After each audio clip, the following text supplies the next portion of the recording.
I love to throw the ball deep. When I was in high school, you always had the guys that, oh, that's all they want to do is run long. Here, let me throw you a pass 65, 70 yards down the field. And I used to launch them. I didn't mind it because my receivers didn't mind it. I could foresee as far as being a pro quarterback because I always wanted to do that. But being in the situation I am now, you really look back on it. You say, did you ever think it'd ever come to this? Especially now being the highest paid player in professional football. That's something I never even dreamed about. Yes, I think so. Jim Kelly is the prototypical pocket passer, but John Elway is Houdini in a helmet. Because he can run, he has the ability to turn a broken play into a touchdown. Now, somewhat overshadowed by the quarterbacks today is the fact that at long last, the highly regarded linebacker Cornelius Bennett, he figured in the Dickerson deal last weekend, is set to make his debut now in the NFL in a Bills uniform. The Bills paid a heavy price for Bennett, but he's the perfect prescription for the ailing young Buffalo Bills defense. The three-time All-America from the University of Alabama is considered a franchise defensive player. But that was college. This is the National Football League. And on the sidelines, wearing a Bills uniform for the very first time, there is Cornelius Bennett. You know he's got to be a happy man after a week's practice. He hasn't had contact on the football field for some 10 months. The wind, very definitely a factor. We've had gusts in excess of 25 miles per hour. You can see the goalpost moving in the wind. It definitely will affect the kicking and passing game in this one today. In fact, Denver won the toss and is elected to take the win, and they will kick off, and it will be the Bills receiving. This kickoff sponsored by Budweiser, the king of beers. Rob Riddick in the deep spot along with Steve Tasker awaiting now the opening kick from Rich Carlos as the Broncos, who come into this one 4-2-1, wanting to get back into Super Bowl form, needing the victory on the road with a tough schedule ahead, go against the Bills, who are 3-4 coming into this one today in Buffalo. Here at Orchard Park, expecting a crowd in the vicinity of 65 to 70,000. It is a remarkably mild day, and we are underway with a line drive kick down the middle. Tasker for the Bills trying to find running room out just across the 20-yard line, but that's about it. And so Kelly and company go to work for the first time, and they'll go to work into the wind. Kelly and his fine supporting cast, Harmon, Byram in the backfield, Burkett, Reed, and Metzelaars, the tight end, are the receiving corps. And in the line, a big question mark today, Leonard Burton, who fills in for the ailing Will Wolford. Had an ankle sprain last week early in the game against Washington, and Burton had his hands full with Dexter Manley. Today he has to contend with Rulon Jones. First play from scrimmage. We are underway. And on the ground, it is Ronnie Harmon. Harmon breaking it up close to the 30-yard line. In fact, perhaps just over the 30, getting 7 yards on the initial carry. Checking the defensive alignment now for the Broncos. Gilbert is back after being away with an injury. Townsend goes back to nose tackle, and we mentioned Jones, the all-pro, on the right side. The linebacking core, Carl Mecklenburg, another all-pro here. They haven't had the sacks that they would like, but not a major concern to Dan Reeves. It's Harmon again. This time, nothing working, and a penalty marker is down on the play. So the first mistake of the game. Start, number 61, offense, 5 yards, still second down. Leonard Burton, the aforementioned left tackle, filling in for Will Wolford, getting the false start. So in his anxiety and his anxiousness to get off the mark today, he has made a mistake that has cost his club 5 yards. Check the defensive backfield now for the Broncos. Haynes and Harden on the corners. Randy Robbins starts today for the injured Dennis Smith in that secondary. Smith suffered an injury last week in the shutout victory against Detroit. Harmon for the third straight time, trying that right side again, picks up a yard or two, and that's about it. A key factor for the Buffalo Bills. They must control the line of scrimmage. They are going to have to run the football effectively because the Denver Broncos are one of the finest defenses in the league against the pass. But opponents have been able to run and run successfully against Denver. From the 27-yard line, third down, the Bills were unable to run the ball virtually at all last week as they lost to Washington. 21 yards on the ground for the ball game. Kelly, for the first time, completes the pass at the 35-yard line to Rob Riddick out of the backfield in the grasp of Rick Dennison. So Kelly on the first one picks up 7 as he goes to the air against the wind. Riddick, number 40, is a fine all-purpose halfback. Watch the play now. Watch to spin move off of the linebacker. That's a good move to get inside of Dennison. Dennison is going to have his hands full one-on-one with Rob Riddick today. So at the 35-yard line, Kelly comes up with the first down. See that Riddick has had a productive season in the 7 games thus far for the Bills with 7 total touchdowns, both as a rusher and a receiver. This time on the ground, it's Byron for the first time. And look at that hole as he crosses the 45-yard line. Only 21 yards last week on the ground, and already the Bills coming out and showing us something. Byron is a big, strong back, about 235 pounds. He runs well straight ahead. Now, that offensive line is doing what we said they had to do, control the line of scrimmage. Just a straight ahead rush by Byron, and if the Bills do business like this on the ground with Jim Kelly's passing ability, we might have a ball game. Close to 11 yards on that pickup for the second first down on this opening drive for the Buffalo Bills. Metzelar, the tight end in motion. Hand off Byron. Nothing working. Tries to pop outside and instead is dropped for a quick loss. Penetration that time by Simon Fletcher, number 73, popping in there along with Jim Ryan. They're the corners as far as the linebacking core is concerned. For the defense, you see Fletcher there. A good start for a defensive team is stopping the offense on first down, stopping them for no gain. Then the defense can implement its nickel pass defense. And as I said, the Denver Broncos are the best in the business at this. Simon Fletcher had been a defensive end until this season and was moved outside now as a linebacker. In on that stop. Second down now and about 12 yards needed for the Bills. Short of midfield. Harmon again, right side. Turns the corner by Ryan. Lilly takes a shot at him and finally bangs him out of bounds, but I think he got the first down. That last extra stride was good for the first down as Ronnie Harmon turned it on the right corner. Ronnie Harmon, number 1 draft choice out of Iowa a couple of years ago. Somewhat disappointing last year, but with the departure of Greg Bell in the big trade, you're going to see a lot more opportunities for Ronnie Harmon. Let's Harmon get around the outside. People sometimes question his speed, but look at that good move. He hesitated. Tony Lilly hesitated too, and I think he was able to pick up the first down. Well, you see what the Bills did on the ground last week already today. Harmon, 3 carries, 23 yards, exceeding the entire team performance last week. Byron this time struggling straight ahead, not much working. Again, on the right side of the line behind Hall, Vogler, and Devlin. Buffalo Bills apparently have been watching a lot of film of the Denver defense, because you've got Jim Kelly in your backfield, and he's not dropped back to throw the football except for the 1 pass to Riddick. And you know they expect to beat the Broncos, if they're going to beat them, at the line of scrimmage with that good offensive line. We saw Dan Reeves. Here's Marv Levy, his counterpart at age 59, the head coach of the Buffalo Bills. Reeves in his 7th year at age 43, leading the Broncos. Had them in the Super Bowl, of course, last January. Harmon once again, his 4th carry of the day. And this time, the Broncos managed to seal him off. So it's 3rd down and big yardage coming up for Kelly and company. Mark Haynes, the left cornerback, providing the defensive stop. Now, this is a little tougher situation for Jim Kelly because it's not 3rd and 3 or 4 where he can utilize Rob Riddick out of the backfield. He is going to have to look to one of the wide receivers, probably and preferably Trumaine Johnson, whom was acquired in a trade with the San Diego Chargers. If he comes in the ball game, look for him or number 83, Andre Reed. They're usually the people that Kelly will go to in this situation. Reed and Johnson both to the left, Burkett to the right. Kelly looks toward the right side, and it's picked off by Lilly.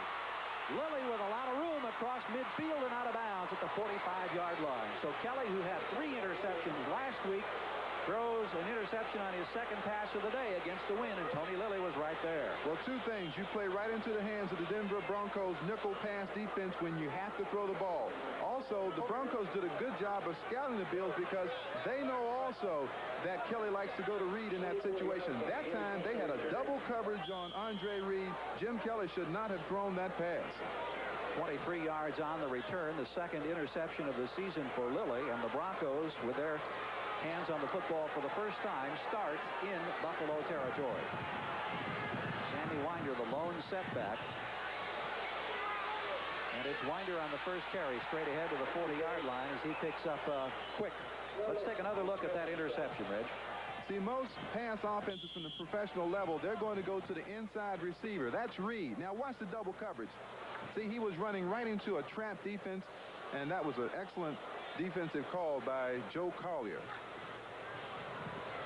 So with the ball at the 40-yard line, Winder, the workhorse last week in that shutout victory against the Detroit Lions by a score of 34-0. Sammy last week rushed for nearly 100 yards in that contest. I believe it was 94. Elway hands to Winder once again, and again the hole is there, and he's got another 5 as he gets to the 35-yard line before Sean McNanny can knock him down. Let's take a look now at this Bronco offense. Elway, of course, is the mastermind, is the quarterback, and he has Winder and Lang in the backfield. Winder replacing Gerald Wilhite, who suffered the broken leg. Johnson, Jackson, and Kay are the primary receivers. The offensive line, you've got a lot of experience. Larry Lee filling in this particular instance for the injured Bryant. And, of course, injuries have been a far too familiar theme as far as the Broncos are concerned this year, with Bryant, Steve Watson, Wilhite, and we mentioned Dennis Smith on the defensive secondary, all sidelined at the moment. Winder once again trying to get the first down, and it's going to be close. He needed a couple of yards. Bill's indicating that he may not have made it, but of course that may be hopeful. Shane Conlon in on the stop, and we'll still be waiting to get our first look at Cornelius Bennett's in action today. Marv Levy said that it might be 10 or 12 plays, but you sometimes figure it might be more than that, Reggie. You have to get a player like Bennett in the ball game as quickly as you can when you think you can utilize his skills at this point. He hasn't had a training camp. He hasn't played football in 10 months. But you know what? I think his presence for the Buffalo defense means the same as Jim Kelly's presence did last year for the Buffalo offense. Well, you hear the crowd reacting to the spot. They didn't even bring the chains in to measure, and you can see it's about a half yard short, and there they're digging in the defensive line for the Bills. Big play as the Broncos are going to elect to go for the first down. Jackson in motion. They need a half yard. Elway straight ahead has the first down easily. And again, the versatility of that quarterback. That's the dimension we talked about John Elway that maybe no other quarterback has today in the game. I'm sure that no other quarterback has it. The ability to take things upon himself and get it done by running the football. One of the Bills shaken up, and I believe it's Eugene Marv, and Marv starting for the injured Ray Bentley. So that could be a problem for the Bills. We'll check on it. We'll be back in just a moment. Back in Buffalo on the right side of the screen, the injured player is linebacker Eugene Marv. Cornelius Bennett, who of course was just acquired in the Dickerson deal last week here in Buffalo, waits on the sidelines, but it looks like Tony Furjanic is going to replace the injured Marv. And I talked with Eugene Marv yesterday afternoon, and he was very excited about having an opportunity to start again. He had been a starter here for 6 years until losing his starting position this preseason. So this is really going to deplete the middle linebackers of the Buffalo Bills, and that's an important position. Let's check now the 10-minute ticker as they continue to work on Eugene Marv and see who's drawn first blood today. Kansas City up over Pittsburgh in this first set of early games around the country. And this the 8th week of the NFL action. Chicago on top of Green Bay. Other games scoreless, and a big one at Indianapolis today. And no score, as you can see, between Tampa Bay and St. Louis. No score here in Buffalo between the Broncos and the Bills. And right now, concern for the Bills is Eugene Marv, who suffered a knee injury in the preseason and training camp, and that was one of the reasons why he got off to a slow start. As Reggie had indicated, had such high hopes coming in today, is going to go over to the carts, and let's see if we can take a closer look. Right in the center of your screen, you'll see number 54 coming from the right, Eugene Marv. There it is right there, right there. Bruce Smith falling on the right leg of Eugene Marv on the right side of your screen. That's a big fellow to fall on your knee, Gary. Indeed it is. They also may be working. I'm not sure if it's on the lower extremity or if it's also the arm, but they seem to be hanging onto that left arm and holding it very, very carefully as he moves off the cart now, and will go into the locker room for further examination. And of course, as soon as we have any information pertaining to that injury, we'll pass it on to you. Right now, the Broncos at the 31-yard line, the first series after the turnover. Elway in control, no score. First quarter here in Buffalo. On the ground this time, Steve Sewell. Penalty marker is down. Penalty marker coming right into the middle of the stack as Sewell got a couple of yards to about the 28-yard line. Sean McNanny was there along with Furjanic on the tackle. Let's take a look at the rest of the defensive alignment now for the Bills. McNanny, Smirlis, and Smith up front. Here's the linebacking core, and now with Eugene Marv out of there, you have got Tony Furjanic, who was activated yesterday in his place. As you can see, Shane Conlon is on the center, up there, still first down. And you see the defensive backs. Nate Odoms is a rookie. That's a young defensive backfield. But right now, there was holding on the center, Larry Lee of the Broncos, which has moved the ball back across the 40 to the 41-yard line. That's the most destructive penalty in football. First down holding. Changes everything around. Makes it 1st and 20. And that's a very difficult situation to overcome for a quarterback. With the wind at his back, Elway now has Orson Mobley in motion momentarily. Now he's in motion once again.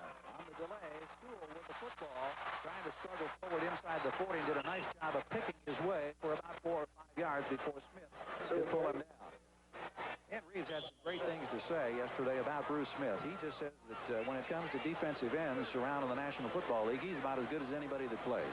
He has superior ability to rush the passer, but the problem is they have no one else to rush the passer, so that Bruce Smith is often doubled and triple teamed. That's why Cornelius Bennett is so important. And we understand that it is an elbow injury for Eugene Marv. He is out for the afternoon. Will not return to action. Elway with a little fake now fires, intended for Mobley at the 20-yard line, but he couldn't get to the football. Dwight Grain was providing the coverage, and Kelso was also over there. And so the crowd roaring support here for the defensive unit. And Cornelius Bennett is coming into the ball game for the first time, and that's also a good reason for this reaction. There he is, number 55, Cornelius Bennett. No contact for 10 months. They loved him at Alabama, and he rated right up there behind Vinny Testaverde in the draft. And he is an unusual athlete. Very agile, can jump, can run, can outrun a lot of wide receivers in this game. And he just has the knack of making a big play. Let's watch him. 3rd down and 15, and Elway will go to work out of the shotgun. Standing back at the 45 now. Pressure. Elway in trouble, but still with an opportunity, throws and completes the pass. Penalty marker is down. Clarence Kay was the receiver, but a penalty marker down. What do we call him? Houdini in a helmet. This is a spectacular player. I don't care if they call this back or not. That is one great play. Dick Jorgensen is our referee today. Will give us the interpretation. Illegal forward pass. The quarterback on the cross line. Came back. Number 7 offense. Penalty is once again. 4th down at the line of scrimmage. Here's what Elway saw. Watch Bennett now, number 55. He feels some pressure coming from the right side.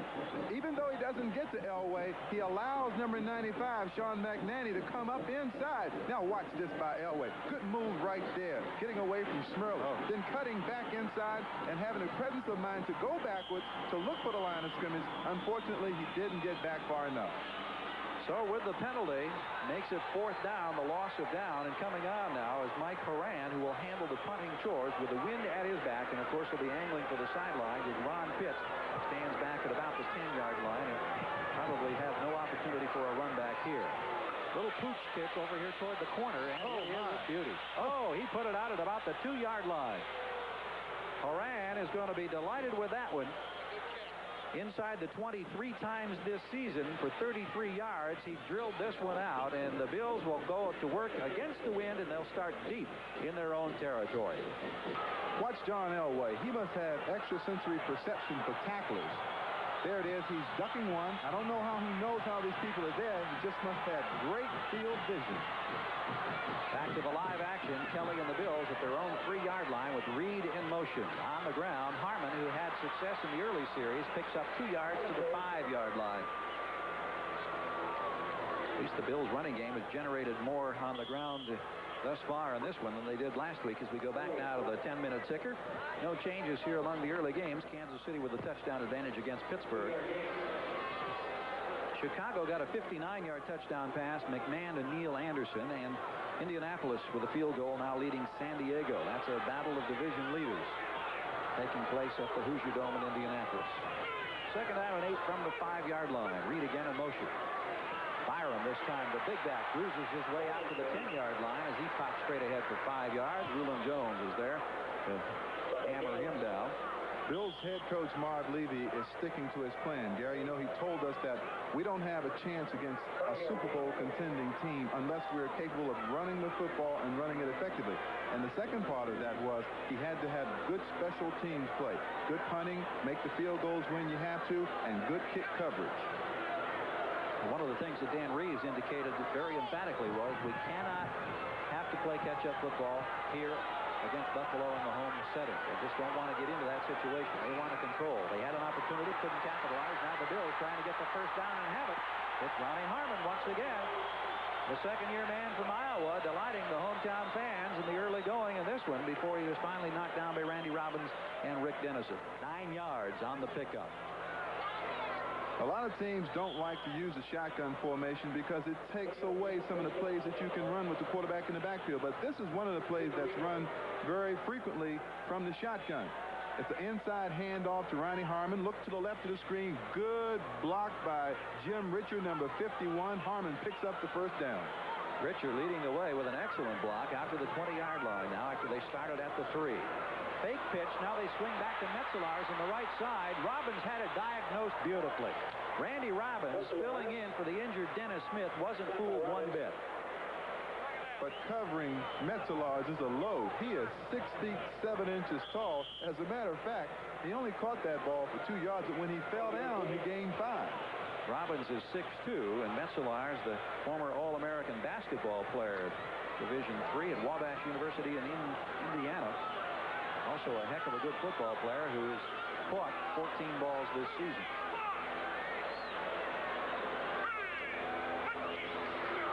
Hand off to Riddick. And again, they worked on the right side, and coming over quickly to close it down was Tony Lilly. Looked like there was an opportunity initially, but it didn't work out. This telecast today presented by authority of the National Football League and intended for the private use of our audience. Any rebroadcast or other written use of this telecast without the express written consent of the Buffalo Bills and the National Football League is prohibited. This game is the property of the National Football League, Denver Broncos, and Buffalo Bills. When you're facing a team of superior ability, you have to have discipline. And apparently, the Bills have that discipline. They're going to stay with running the football until Denver stops them. Certainly an indication of some maturity on the part of this ball club. Riddick, a lot of room. Across midfield, almost had the football stripped away and pulled down at the 45-yard line. Andre Townsend was there to nail him after a 24-yard pickup. Rob Riddick, and what a hole he had to work with, and then he had showed us some nice broken field form, Reg. There aren't a lot of people around the league that know a lot about number 40, Rob Riddick, but the people here in Western New York know that he is a very reliable player. Look at the good vision. He's a kick runner, so he knows what to do with the football when he gets into the open field. The thing I like about him just then was he protected that football, Gary. Somebody had a shot and almost knocked it away. It may have been Mike Harton, but he did protect. And at the 45, here's Harmon. Again from the right side, and again picking up 5 or 6 yards. This is definitely a different ball club than was playing here against Washington last week. It's a football team right now that's playing with a lot of power. The Denver Broncos aren't making anything happen at the line of scrimmage. If you're being run on, that means you're being defeated at the point of attack by blocks. The Broncos are going to have to get away from some of those blocks and get into the backfield. Look at down the line of scrimmage going to the left. You see the Broncos, they're just sliding down the line of scrimmage. They're being blocked. And if you're blocked, you sure can't make tackles until the runners gain yardage on you. Second down and 4 from the 39. Handoff, once again, Harmon. And they head for a yard or possibly 2. Not much working that time. Rulon Jones was there for the tackle, and the Broncos, who view this as a very important ball game. They've got some tough ones coming up. They've got Chicago in a Monday night game next week, and there have been some speculation that perhaps this team would be guilty of looking ahead. Dan Reeves and his staff have been determined that that's not going to be the case coming in here today. And on the other hand, the Buffalo Bills are 3-4, and they're only a ball game out of first place.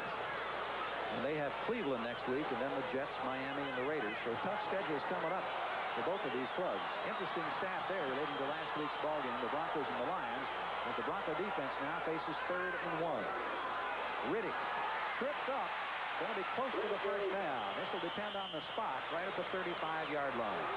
He didn't get that. Once again, Rulon Jones.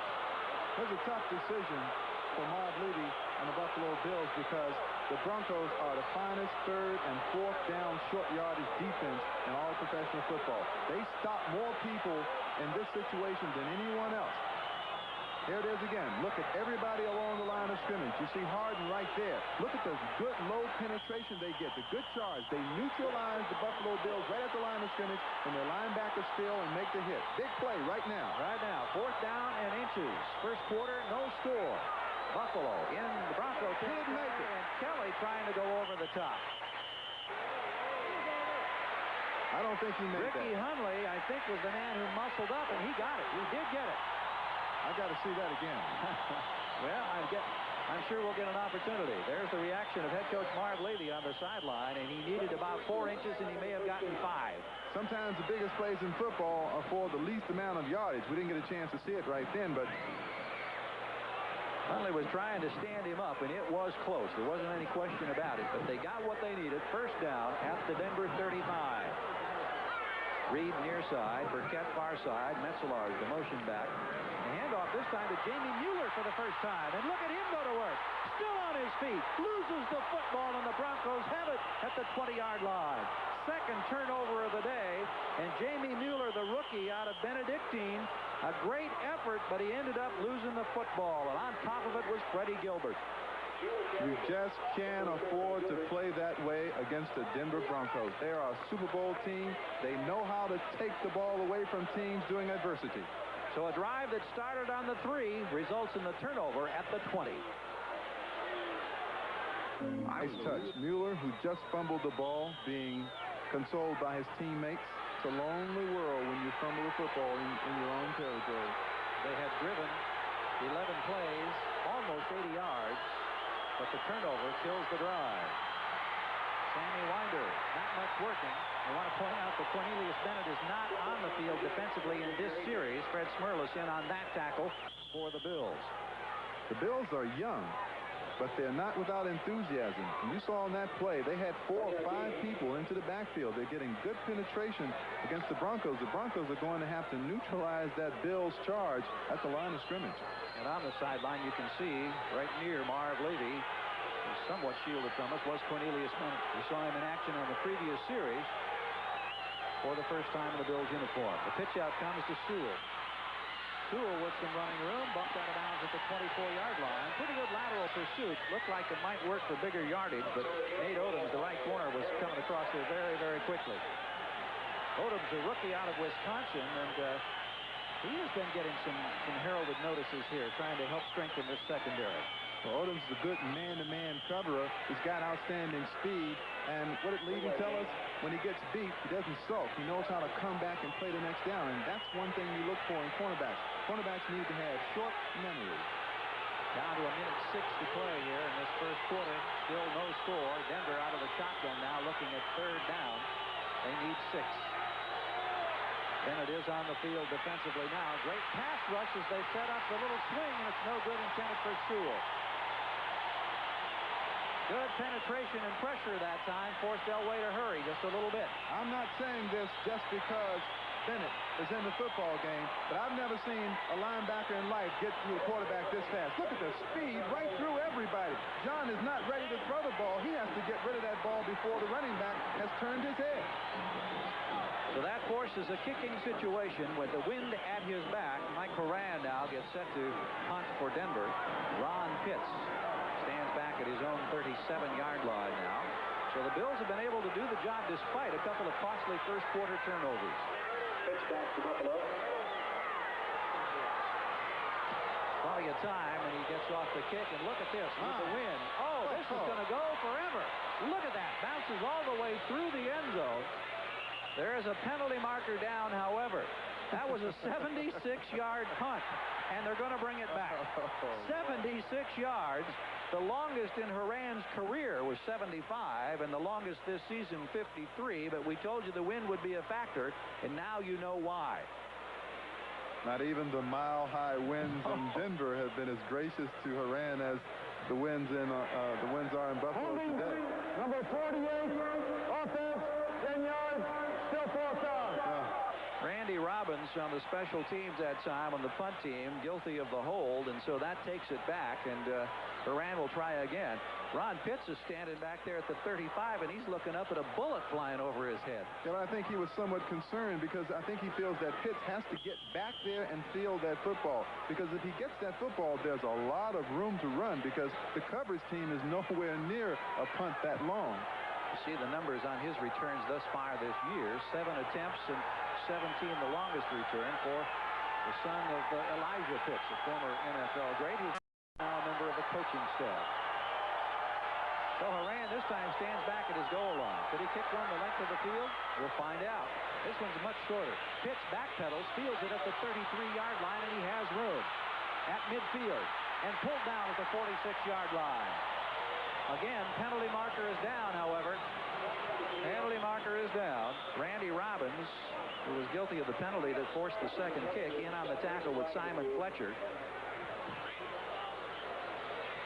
On that return, 22 yards after a 53-yard punt. And we'll get the indication of who pays the price now on the second penalty on this particular play. Illegal block, number 85, receiving team, going to run back. 10 yards, first down. So some of the run back is negated. We have just 43 seconds to play in the first quarter. Still no score. When we come back, Kelly and the Bills have the football. Such a factor. Kelly's been working against the wind. He's got just over 40 seconds, and then he's going to have the wind at his back. But I've been very impressed by the way the Bills have played. I mean, they have just taken charge of this football game. If it were not for the 2 turnovers, I'm sure they would have a score by now. Still no score at this particular moment. The interception and the fumble have been costly, but you have to be impressed with the way thus far Buffalo has been able to move the ball on the ground. First down now. They start from their own 35, 36-yard line. Time running out in the first quarter, and they stay to the ground. And this is Mueller, who carried and made the fumble, and he's getting his second chance. Hangs on to the football, and he gets about 6-7 yards. He crosses out to about the 43 before Tim Ryan is there, or Jim Ryan, to bring him down. And did you notice what they did? That's the same runner who fumbled the football in the scoring territory. So what do? The next time they get the football, they give it to him on the first play. I think that goes a long way in reestablishing a player's confidence. I saw the graphic that the Bills have been unable to generate points in the first quarter all year. Remember, against Miami, they were down 21, and they came back and won that one down at Joe Robbie Stadium. As the countdown continues, and we're down to the last couple of ticks of the clock here. The first quarter has ended in Buffalo. No score. It's been entertaining. Stay with us for second quarter act. Buffalo, along with Reggie Rucker, I'm Gary Gerald. And as you watch those uprights, you get an idea of just how much the wind is blowing and the factor that it has been. Only 4 passes thrown in the first quarter. Only 1 of the 4 completed. 1 was intercepted. In fact, John Elway 0 for 2 in that first quarter. And look at the rushing total for the Bills. Last week, just 21 yards. They've already got 110. And look at the time of possession as the Bills have dominated the first quarter. Yet, the 2 turnovers have kept them from making a dent on the scoreboard. Now with the wind at Kelly's back. Let's see if he goes to the ground. Indeed, he stays on the ground. Harmon going out of bounds, and just how long he'll wait before he puts it up top and tries to take advantage of the wind. Simon Fletcher coming over to make that stop on Harmon, who's had a very productive first quarter. Reminder to our viewers that we'll be selecting the Budweiser Most Valuable Player for today's game at the conclusion of the contest. Just underway in the second quarter. Number of plays run thus far, 22 times the Bills have handled the ball, and 9 for the Broncos. That's one sure way to beat the Denver Broncos. Don't give Elway the opportunities. And you do that by running the football and keeping him on the bench, consuming time on the clock, and maintaining an advantage in time of possession. If the Bills do that, they got a chance in this ballgame. Kelly is a man who has completed at least 25 passes in every game that he has played this season. That could be a big challenge today under these conditions. Jamie Mueller with his 3rd carry. That's a couple of yards. Mecklenburg is there for the tackle for the Broncos. And the reason why I say the Bills have a chance in this ballgame is because everybody knows the Denver Broncos are a Super Bowl contending football team. The Buffalo Bills have no such aspirations. They want to improve their ball club, their defense. So if you're a Super Bowl contender, you have to win football games on the road against teams like the Buffalo Bills. at the 48-yard line. Second down, a little over 8. Reed is split wide to the right, Burkett wide to the left, and it's the tight end Metzelaars who is the motion back. A little movement up front that time, but everybody okay. Kelly in trouble. Now going to have to hang on to it, and he manages to scramble forward for 3 or 4 yards. Let's check the 10-minute ticker now and update activity around the National Football League at this particular point. Washington and Philly both with touchdowns and are even. Cleveland now leading Atlanta. Cleveland trying to bounce back after that loss in overtime against San Diego. The Chargers, meanwhile, trail Indianapolis. Green Bay has tied things up against Chicago, and the Raiders with a field goal over Minnesota. Tampa Bay by a touchdown over St. Louis. No score in this one between Denver and Buffalo. Buffalo has dominated in time of possession, running up the numbers, but neither team has scored. Bills just inside Denver territory out of the shotgun. Looking to throw, little razzle-dazzle intended for Kelly at the 40 with a lot of room.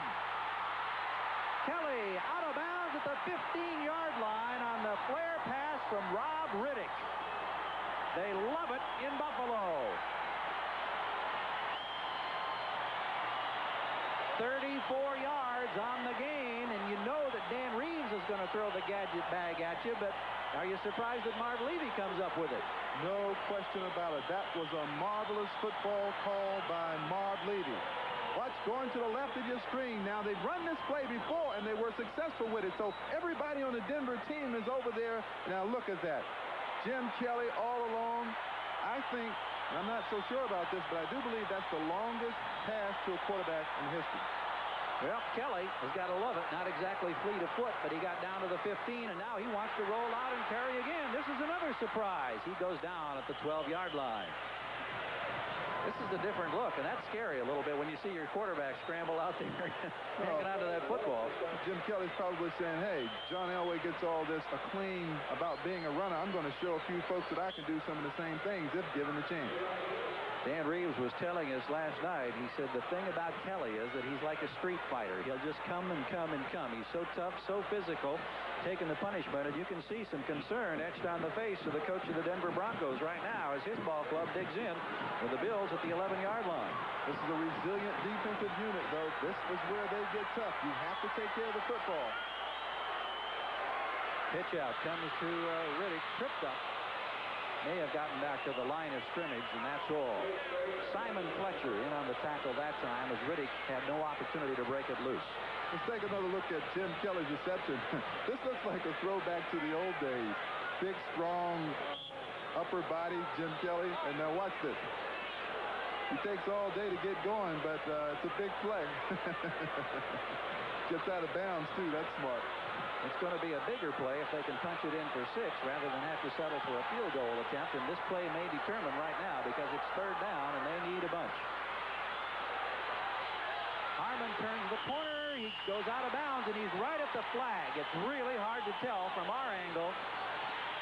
Randy Robbins bumped him down, and Harmon did an excellent job because he saw the marker on the sideline, and he may have gotten the first down. Denver has to be looking for the pass. And Kelly crosses him up right here because he runs the football again. It's a good block by Vogler, number 65. That's really the key to that play. The good block thrown by number 65, Tim Vogler. Gives Ronnie Harmon the daylight to pick up that first down. Well, they brought the chains in from the far side of the field. Harmon, and there is the indication. Oh, wait a minute. Had they pulled it taut? Yes. That'll be first down. Started to say that Harmon, coming into this ball game in 7 games this year, had rushed for just 91 yards, and he's over 50 in the first half of this one. You wouldn't expect that against the Denver Broncos. Big play there as they got the first down, and that'll keep this particular drive alive as we're early second quarter. We've played only 3 minutes and 4 seconds of the second quarter, but here now is the first serious scoring attempt of the afternoon. Kelly asking for a little bit of quiet. Now the shift in the formation. Kelly rolling, wind at his back. Touchdown Bills. Rob Riddick out of the backfield.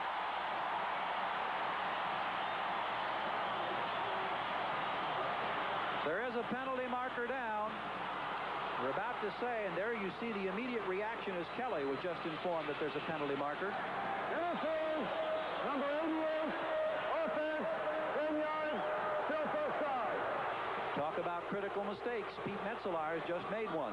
You know, I think this is a pick play.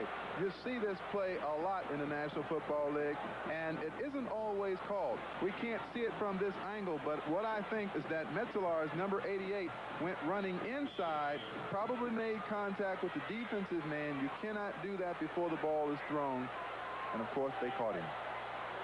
Well, that moves it back now, and the ball is spotted at the 14-yard line. Still first down, first and goal for the Buffalo Bills.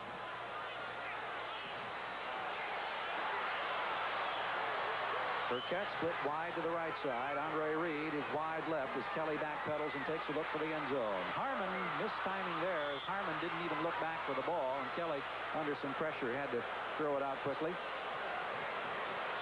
That was a good decision by Jim Kelly. He realized that nothing going for him, and he got rid of the football. You don't want to take a lot of sacks down here because it really disorients your offense and throws you out of sync. So that's a good decision by Kelly, who's making more of those kinds of decisions than he did last year. Last year, he might have tried to throw that ball into the receiver and had it picked off maybe.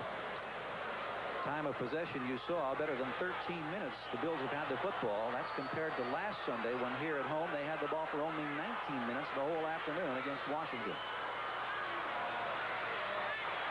Time to throw right over the middle. Burkett hit hard at the 5-yard line, and what a pop leveled by Mike Harden. Oh. As a former wide receiver, you can relate to that punishment. That kind of hit makes me glad that I am up here. Mike Harden, number 31, really one of the outstanding cornerbacks in pro football, was the most valuable player for the Denver defense last year. Watch him. Number 85, right in the middle of your screen. Burkett should make the catch, but there it is. Bang! Helmet first hit. Burkett can't hold it. Lined up in the neutral zone. Still second down. Well, you may have heard in the background that there was offside on the part of the defense lined up in the neutral zone, so Burkett will make sure that he's okay. You can see him in the lower portion of the screen walking off here on the near side of the field. But that is going to help the Buffalo cause as the ball's now spotted back at the 9-yard line. One of the things Jim Kelly told us about Burkett was that he does catch the ball in traffic inside, but I don't think anybody can hold a pass like that when you get hit that way. When you get nailed by Mike Harden, who's been around this league for 8 years now, and he's going to feel it. Out of the shotgun. From the 9, Kelly looking to the end zone. Here's your touchdown, Buffalo. Andre Reed.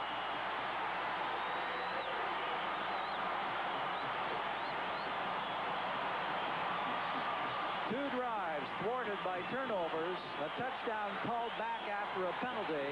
No flags this time. And Andre Reed gets him on the scoreboard. His 3rd touchdown reception of the year. 9 yards from Kelly. Andre Reed is the man they like to go to when they get down around the goal line. He has those quick, elusive moves to get away from bump and run coverage. But I'll tell you the problem there, and we'll get to it after the extra point kick. Scott Norwood comes on for the conversion attempt out of the hold of John Kidd. Right through the middle, Buffalo with a 9-yard touchdown throw to Andre Reed. Let's look at the reaction now. The quarterback, Machine Gun Kelly, right over the middle, and the Bills lead it by 7.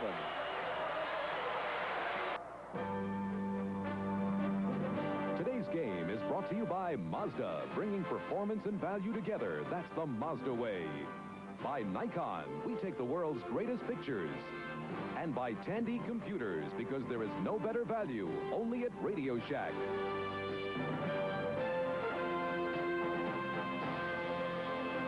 Gary Gerald along with Reggie Rucker. There's Jim Kelly on the phone upstairs after throwing a 9-yard touchdown pass to Andre Reed, his 13th consecutive game with a touchdown. And you see the NFL record.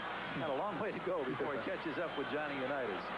A long way to go. But they love him in Buffalo, and why not? He's really made an impact in his 2 seasons up here now in Western New York.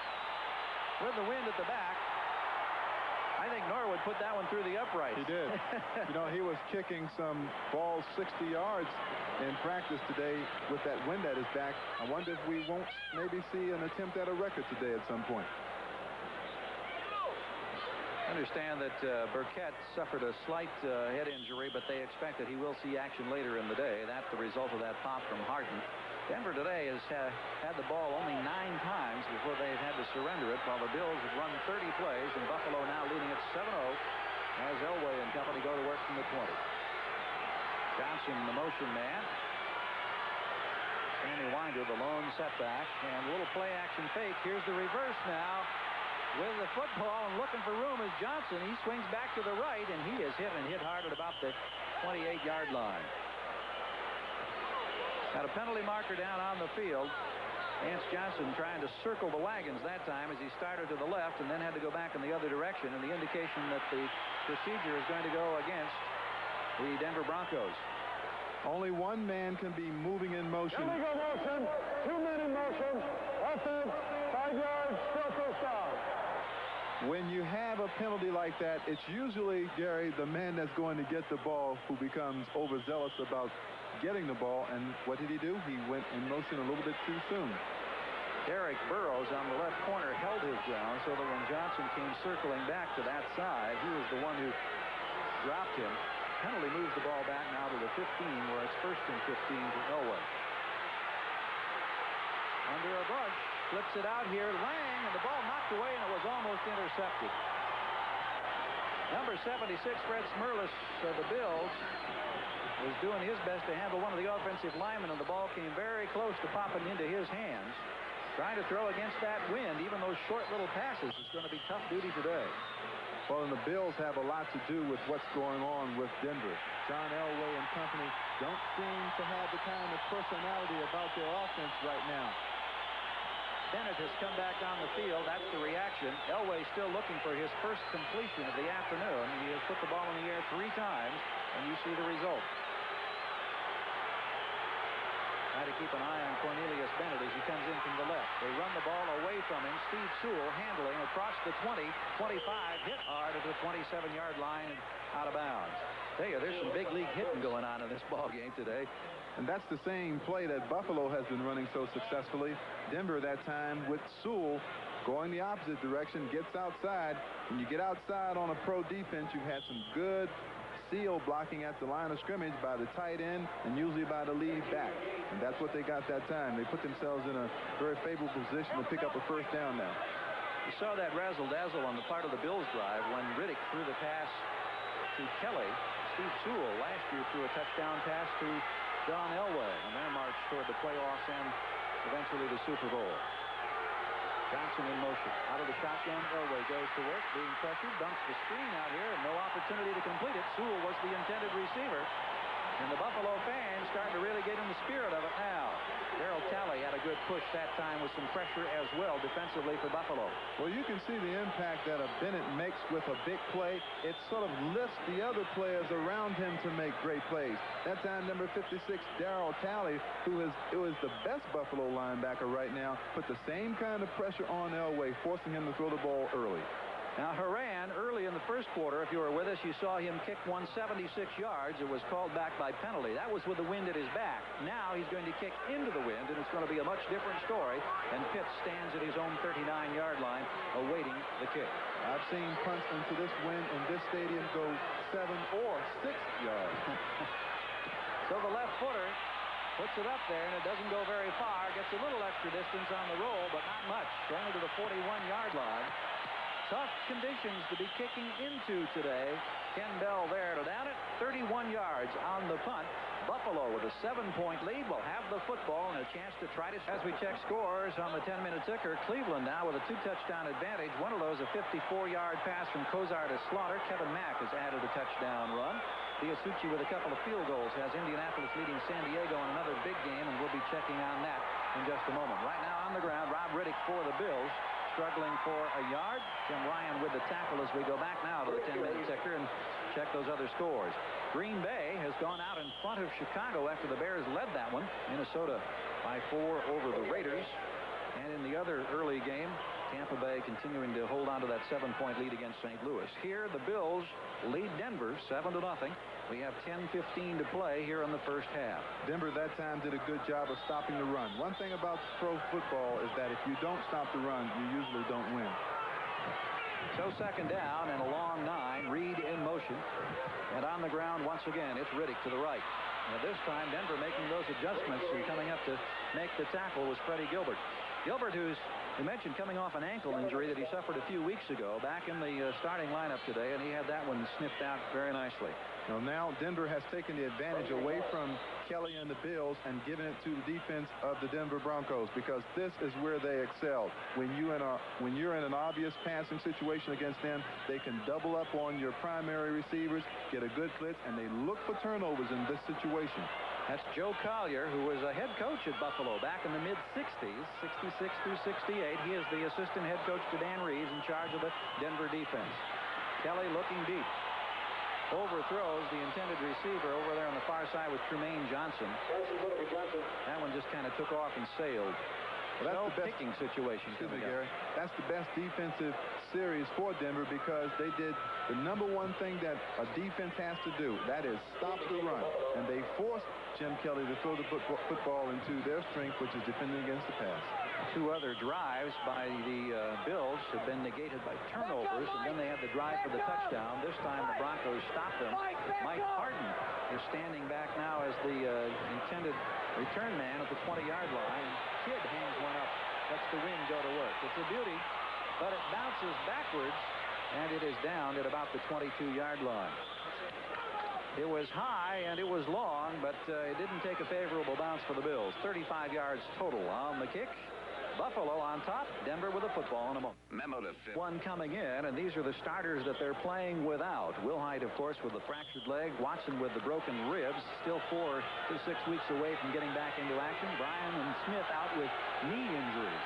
Broncos trailing 7-0 here with 9:06 to play first half in Buffalo. Bills defensive unit now trying to respond to the challenge as Gene Lang circles on the side, and he is bumped out of bounds. Lang, I believe, carrying for the first time today, had McNanny and Conlon to contend with over on that far side. Cornelius Bennett not in the ball game at the moment. Get a look at the numbers relating to the offense for the Broncos that's been so successful this year.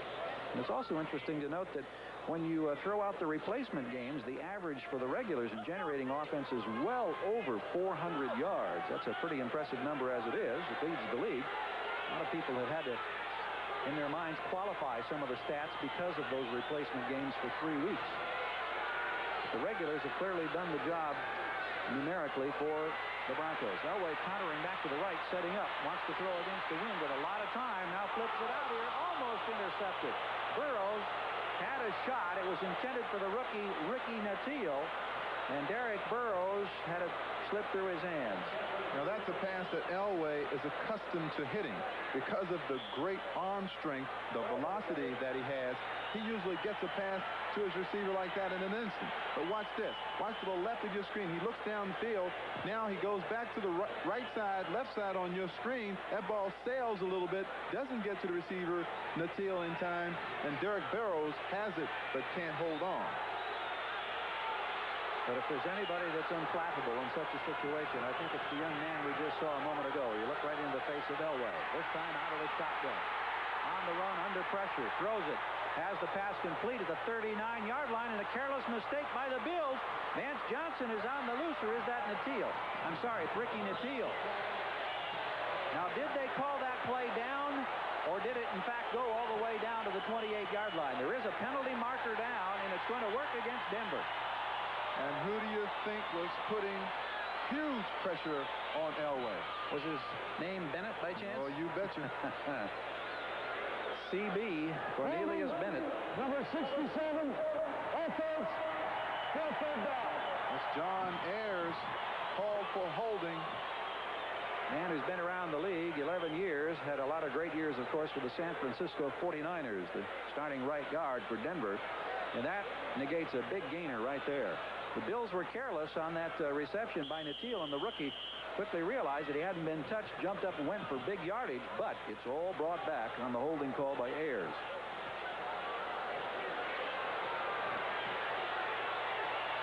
At the 18-yard line, third down, 16 to go. Elway and the Broncos out of the shotgun against the wind, and here comes the pressure again. Tried to screen over the middle, couldn't get the ball. The intended receiver was Gene Lang.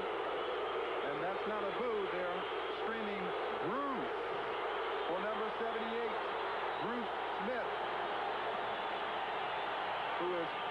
defensive player, but has not had the opportunity to show the tremendous skills that he has because he has no one else on that defense to take the pressure off of him. Here it is again, right side of your screen. Bruce Smith, number 78, forces Elway once again to get rid of the ball too soon. And how many times have we seen that this afternoon? People are forcing John Elway to do something before he's ready to do it. So Haran will have to kick once again into that stout breeze, standing at his own 5 to get this one away at about the 8, and it's blocked.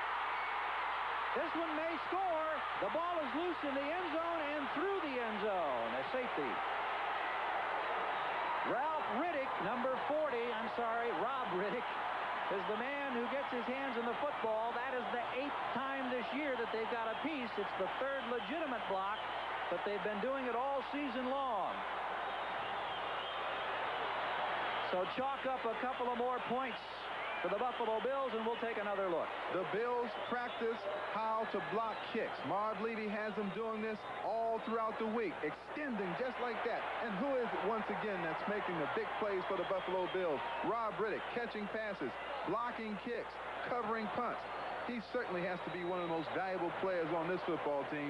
And Haran, fortunately, gets involved there. The ball squirts out of the back of the end zone. That could have been 7. Ricky Porter, who was just activated yesterday, was number 26 in your picture there, who was scrambling, trying to down it in the end zone for a possible touchdown, along with Riddick. But yesterday, Marv was telling us they spent extra time on the field. They sent everybody back in after a quick Saturday morning workout, and they kept the kicking teams out there. And they were working on a couple of things, both in their own field goal protection and in their field goal and punt block. The reason being is that man, Marv Levy, was one of the first men in the history of the National Football League to hold a special teams coaching position. Dick Vermeil was the first. He wants everybody to move up because of the wind. You see what the wind is doing to their hair. They know that they're not going to be able to kick that football very far against the wind. So he's trying to get everybody on the receiving team to move up. And here are the deep men now close to the 30-yard line. A free kick, of course, from the 20. And Carlos, the barefoot kicker, will be kicking off. I'll tell you, special teams, we're finding time and time again, can be the difference. And you can be a better football team in a lot of areas, but there's no substitute for the hustle and the enthusiasm of playing on special teams. Well, the Bills definitely are inspired, and this crowd, of course, loving it, as you would expect. And look at that kick hang up, only to the 38-yard line. Ball is loose. Bills trying to cover it at the 35. Steve Tasker had it get away from him, and then the scramble was on.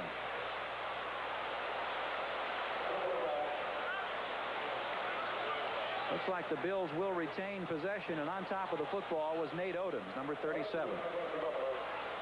Right there, center of your screen, number 89. That's Steve Tasker trying to avoid a hit. And that was Bruce Klosterman that gets that ball loose. You see the Buffalo Bills converging on that football. They keep it. Well, Levy and company were correct. They knew the kick wouldn't go very far. They had the opportunity to pick up good field position, but they ended up being fortunate to have the football at their own 35 after the Tasker fumble. Metzelaar's in motion as Kelly with a little play-action fake. Remember, he has the wind at his back. Fires to the sideline, complete at the 50-yard line. Andre Reed did a nice little job of getting both feet in bounds for the 15-yard pickup. Harden, the defender for the Broncos. 15-yard pickup, but about a 50-yard throw. You have to have an incredibly strong arm to make a play like this. Look how long this football is in the air to pick up 15 yards. Now watch the toe dance at the line of scrimmage. Great awareness of where he is on the field. Textbook execution by Andre Reed. We talked in the tease about the bazooka right arm of Kelly, and you could see it on that particular throw. Riddick at midfield with no place to go. Jim Ryan is in there to help pop him down to the artificial surface here in Buffalo. On the 10-minute ticker, updating scores. Pittsburgh now even with Kansas City. No change in Cleveland. Browns cruising right along. Green Bay over Chicago's. The Bears have answered back with a field goal. No change at Minnesota, and Tampa Bay now has the luxury of a 14-point lead. Here it's a 9-0 Buffalo advantage over the Denver Broncos. We have 7:18 to play in the first half. From midfield, Kelly goes to work. Has some pressure Almost intercepted by Gilbert. He was trying to dump it off, but Mecklenburg had the big push up the middle. Kelly on his back. And Freddie Gilbert had the football in his hands but couldn't hang on. The Denver Broncos appear to be turning up their defense a notch. You're going to see the attempt by number 90 right here. That's Freddie Gilbert. He had that ball in his hands, but I don't know if you can call those hands or not. Those defensive ends wear all of that padding and those gloves and so forth. Very hard to catch a football when you have all those mittens on. So third down. Kelly needs 9. Four-man rush. Flips this one out here. It's caught by Burkett. Nowhere near first down yardage as he's immediately dropped by Randy Robbins. Burkett had to get high in the air that time to pull that one down.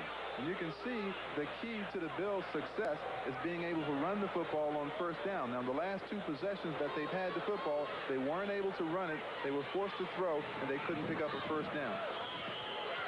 Buffalo with well over 100 yards rushing in the early portion of this ball game, but unable to move the ball on the ground of late. This is John Kidd, the kicker. Driving Harden back to the 6-yard line, and Harden tripped up and down at the 10. Steve Tasker was the man downfield who upended Harden just as he started his move. 40 yards on the punt, 4 yards on the return. Watch the good hands by number 31, Mike Harden. That ball is jumping around a lot in the air, and he makes that catch, maintains possession, and tackled there at about the 10-yard line. Once again, extremely poor field position for the Denver Broncos. Coming up at halftime on NFL Live, we have an interview with Gordy Lockbaum, the Heisman Trophy candidate out of Holy Cross, plus, of course, scores and highlights from around the league, and whistles, whistles, whistles down there, and everybody is in a scramble at the 10-yard line.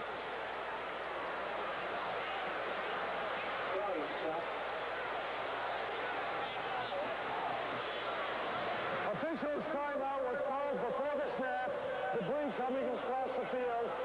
Still first out. That's a new one. How many times have you heard that one called? Debris coming across the field. What was Debris' number, by the way? You know what? The poor field position really is taking away John Elway's creativity. He doesn't want to run around back there, and there's the debris. He doesn't want to run around there in his own end, and I think that's limiting what he can do somewhat. And I just saw a giant trash bag cross the 50, too, as we look at Mobley take a step in motion, and now they hand off to Winder. Winder fights his way out across the 15 to about the 18-yard line. Good effort that time by Sammy Winder. Shane Conlon, Scott Radusek in on the tackle, and it's hard to believe that with only 6 minutes to go in the half, Elway has yet to complete a pass. Remember, coming in, as you looked at that tail of the tape, both quarterbacks over 60% completion mark this season. Elway in the second quarter having to put it up into the wind. And even with the wind at your back, it's tough because the ball has a tendency to sail. Pitch out goes to Winder, being pursued by McNanny. Not much room to go as he pops out of bounds. As I've watched most of the first half now, the one thing that I see as far as the Denver Broncos are concerned that maybe would be somewhat problematical if you're Dan Reeves is the intensity level of the Broncos. I don't think that they've had the same intensity that Buffalo has had. Buffalo has been buoyed somewhat by the appearance of Cornelius Bennett.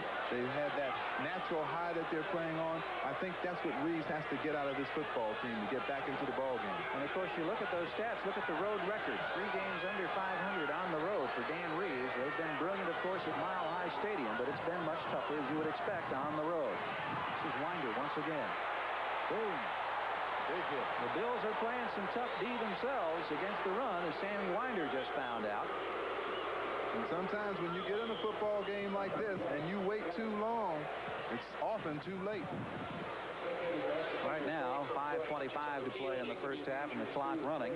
Bills have generated a dozen first downs today, while Elway and the Broncos have had just 2 thus far in this first half. Right now, they have a second down situation, contrary to what you saw in the graphic. It's second down coming up now from the 25. Nice little quick pass out here on the far sideline to Ricky Mateel, and he's popped down.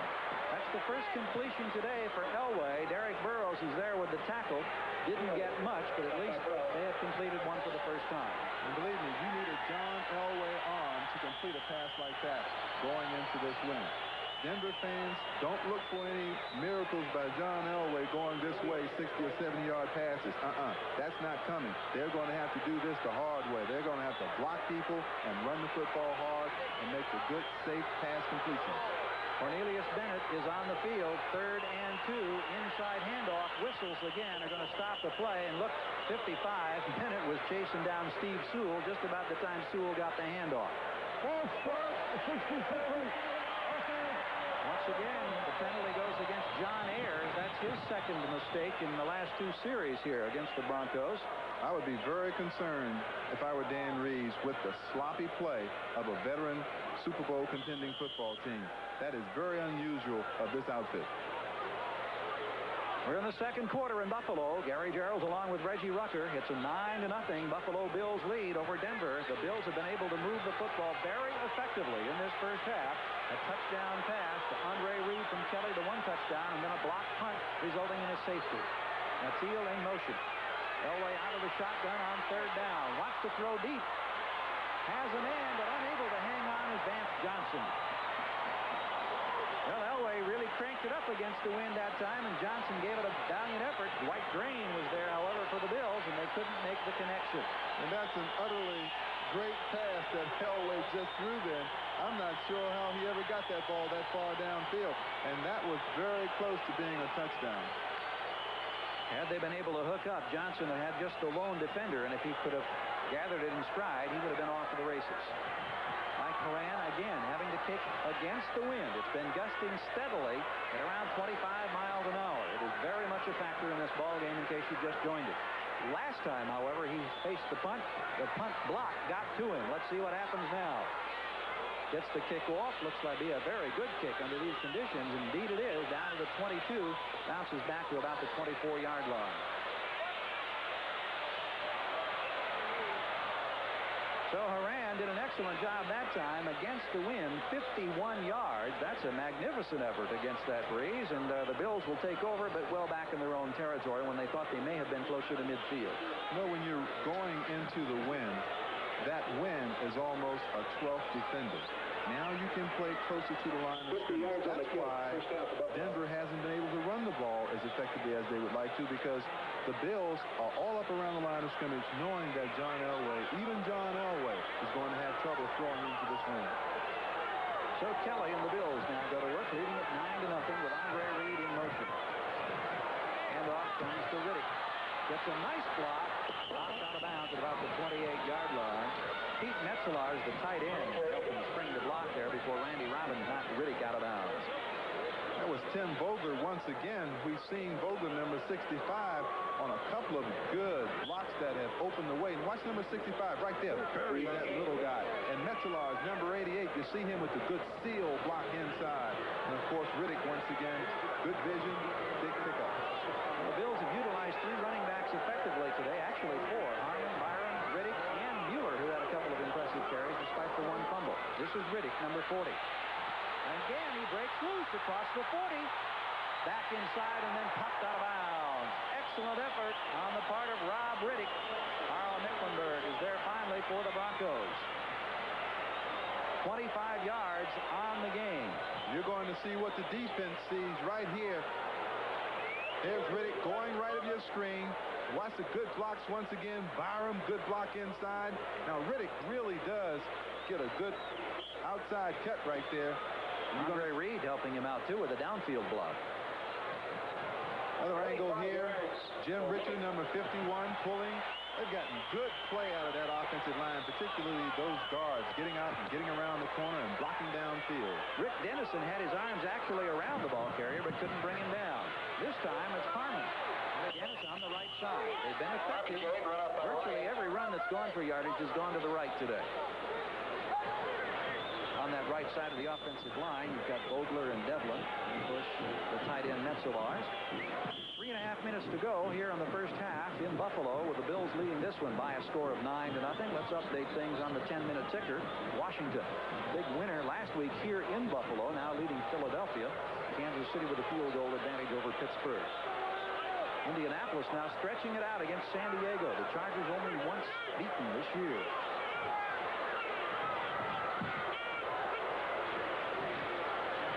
Ronnie Harmon up the middle.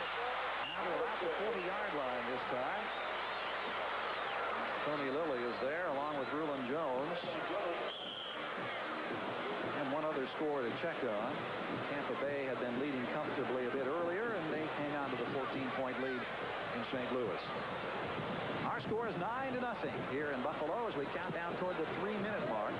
Buffalo has moved the ball very efficiently nearly all day against the Broncos.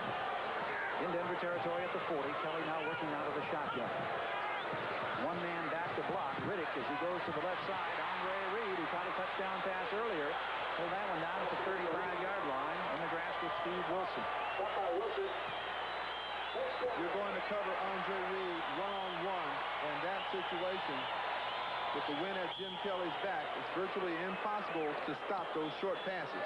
You have to respect Kelly's great arm deep, and those receivers have a lot of time because Kelly was given the time at the line of scrimmage by that offensive line. And that offensive line is proving to be the difference maybe in this ball game today. Andre Reed last week caught 8 balls for 108 yards in the loss. Washington. Reed again in motion. They countered out to the right side. The ball landing with Riddick inside the 30 down to the 27-yard line. Rulon Jones is there for the tackle for Denver. But Dan Reeves has got to be a very concerned head coach. It's going to be an interesting halftime chat, I'm sure, with his ball foot. Good cutback running by Riddick. In ground level action, you'll see it here. Once again, solid blocking. Richter, 51, good block. Leonard Burton, 61, coming around the corner. And Riddick, once again, been a big factor in this ball game. 9-0, our score in Buffalo. Stick on the battle of the heavyweight quarterbacks. Let's go back to the tail of the tape for the Top Gun trophy. And this is surprising, and the wind has certainly had something to do with it. Kelly, 6 out of 9, only 47 yards, and Elway just 1 out of 8. The big surprise on the ground, however, is the fact that you've got 2 rushers for the Bills. Riddick with 65 yards and Harmon with 59. And if you'd have told me coming in that the Bills would have 100 yards period for the game, I think I'd have been surprised. Nothing working this time as they try the right side. Riddick in the grass with Mecklenburg. But you can imagine what Marv Levy must have said to his team prior to the ball game. Look, we're outmanned in a lot of positions against this team. They are a championship football club. We've got to have a super effort from our offensive line today if we have an opportunity to win. And that effort has to come from the offensive line at the point of attack. And every time you have seen a Bills runner make good yardage, right there has been one of those big offensive linemen making a good block to spring that runner. 3rd down. Need close to 3 yards. Out of the shotgun, Kelly takes the look. Completes the pass to Andre Reed, circling and down at the 20-yard line. So he got the 1st down. Steve Wilson is there with the tackle. Throwing that short, safe pass. He's hooking up with Reed with consistency now. Those are possession passes that maintain control of the play. You're going to see it here once again. Good pass protection. It's a short drop by Jim Kelly. Timeout has been taken with 1:02 to play. We'll take another look now. Here it is now. Look at number 12, center of the screen. The outstanding blocking by the offensive line. There's the one-on-one coverage. And Andre Reed is a cute little receiver who knows how to get open against man-to-man coverage. Andre Reed comes out of one of those smaller schools, played at Kutztown in Pennsylvania, and sometimes it's difficult to assess the ability when they play the schedules that they play and against the caliber of the opposition. But clearly he's starting to make an impact not only in this game but now in the NFL for the Buffalo Bills. And of course, the Bills tell us that these are outstanding receivers. They do all of the things that you expect in a wide receiver. They still, though, would like the who can run the 4-3. They don't have the blazing speed. That's the one ingredient they're lacking. Kelly right over the middle. This is Burkett struggling at the 1. He's thrown back to the 2. There was a question for a moment if he might be able to get it into the end zone, but Chris Burkett out of Jackson State. You've got to appreciate this catch by Burkett. Remember, he came down earlier, was was hit right in the throat with a helmet tackle, laid on the ground for a while. Now he's coming back and saying, I've got a lot of courage. I can play in this league. I can catch passes. You're not going to intimidate me. Chris Burkett having a big year for the Bills. 18 yards on that reception. Tony Lilly and Mike Harden finally muscled him down, but Burkett got close to that goal line. They ruled the progress to the 1. And with 52 seconds left here in the half now, the Bills have the opportunity to try to stretch the 9-0 lead that they currently enjoy. Both of those receivers, Reed, who's caught 2 touchdown passes this year, Burkett has caught a pair. Actually, Reed now has 3 with the one earlier in this ball game. Coming out of those smaller schools where we're talking about Reed from Kutztown and Jackson State, while they turn out some good football players, is not noted as being one of the big major powers by any stretch of the imagination around the country. From the 1-yard line, the call goes to Riddick. He's got the touchdown. It appears. Now maybe I'm premature on the call. There's the indication. The Buffalo Bills are taking the Denver Broncos apart. Rob Riddick getting his 5th touchdown rushing. Has 3 as a pass receiver. Led the NFL coming in and touchdown scored, and he's just added to the count.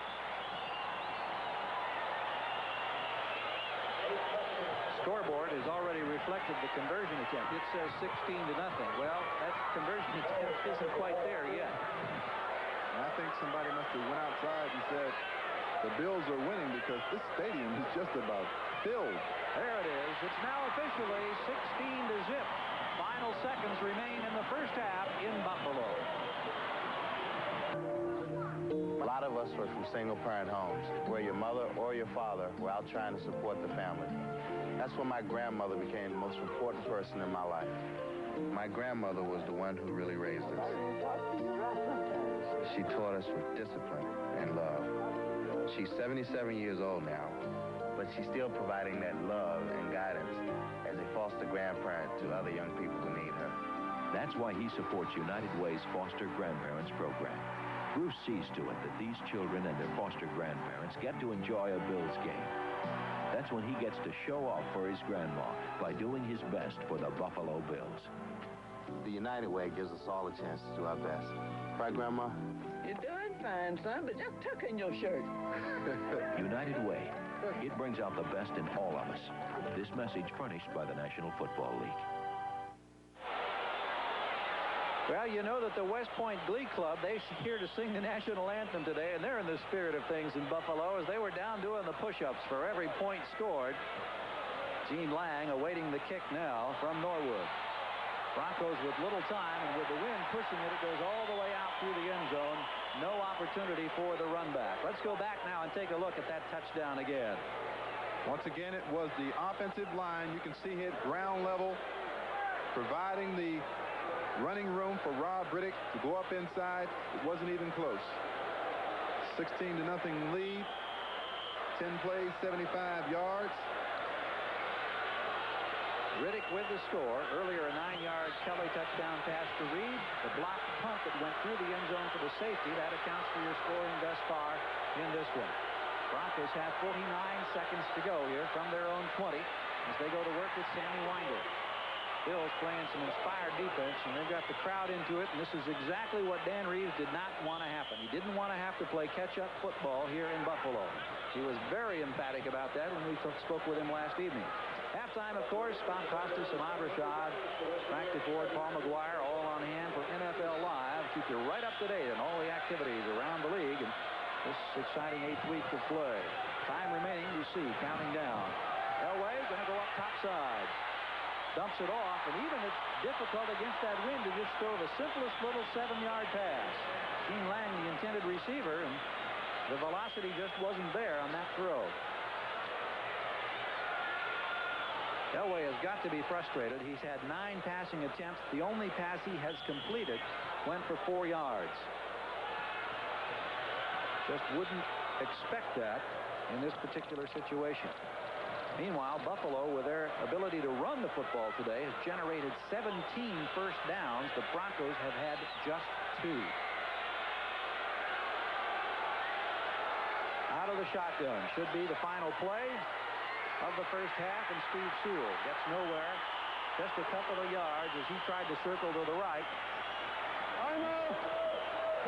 Buffalo going to take a timeout, so that will not be the last play of the first half. And strategy here. I'll tell you why they're doing it. They expect a poor punt.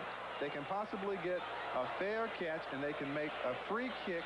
And with the wind at their back, there's a possibility of picking up 3 more points. And it's a very smart and alert move by Marv Levy and the Buffalo Bills coaching staff. Excellent call and an excellent piece of strategy. Because as we mentioned earlier, on one of the kicks from placement from the 35, the kicker put the ball through the uprights with the wind at his back. So it is definitely within the realm of possibility. Dan Reeves, you run into a buzzsaw, partner. The winningest coach in Denver history. Had 10 or more wins the last 3 years, and of course got to the Super Bowl last January when they were defeated by the New York Giants. Horan standing back to punt. His last effort against the wind, however, was a beautiful 51-yarder. See if the Bills are coming. They block another one. Tasker going after it. It will be a safety. He couldn't control it. And for the second time today, the Bills have blocked a punt on Horan. And for the second time today, they pick up a bonus 2 points. And Marv Levy told us when he was the special teams coach of the Washington Redskins under George Allen back in their Super Bowl year, they blocked 18 kicks under his leadership in that 1 year. And he said, if we don't do anything else, we're going to play great special teams, the Buffalo Bills. Here it is again. He's a 3-step kicker. 1, 2, 3. Boom. And it's not enough time. Tasker right in there on the kick. He didn't even have to dive for that. Out of the end zone, another 2 points. The only conceivable disappointment for Tasker would be the fact that he couldn't control it for an actual touchdown. He must have surprised himself to be so close to Horan's punt. Gee. So a pair of safeties, a touchdown on the ground, a touchdown pass from Elway to Reed, from Kelly to Reed, and there's the result. 18-zip. NFL Live continues in a moment. We'll be back right after these messages.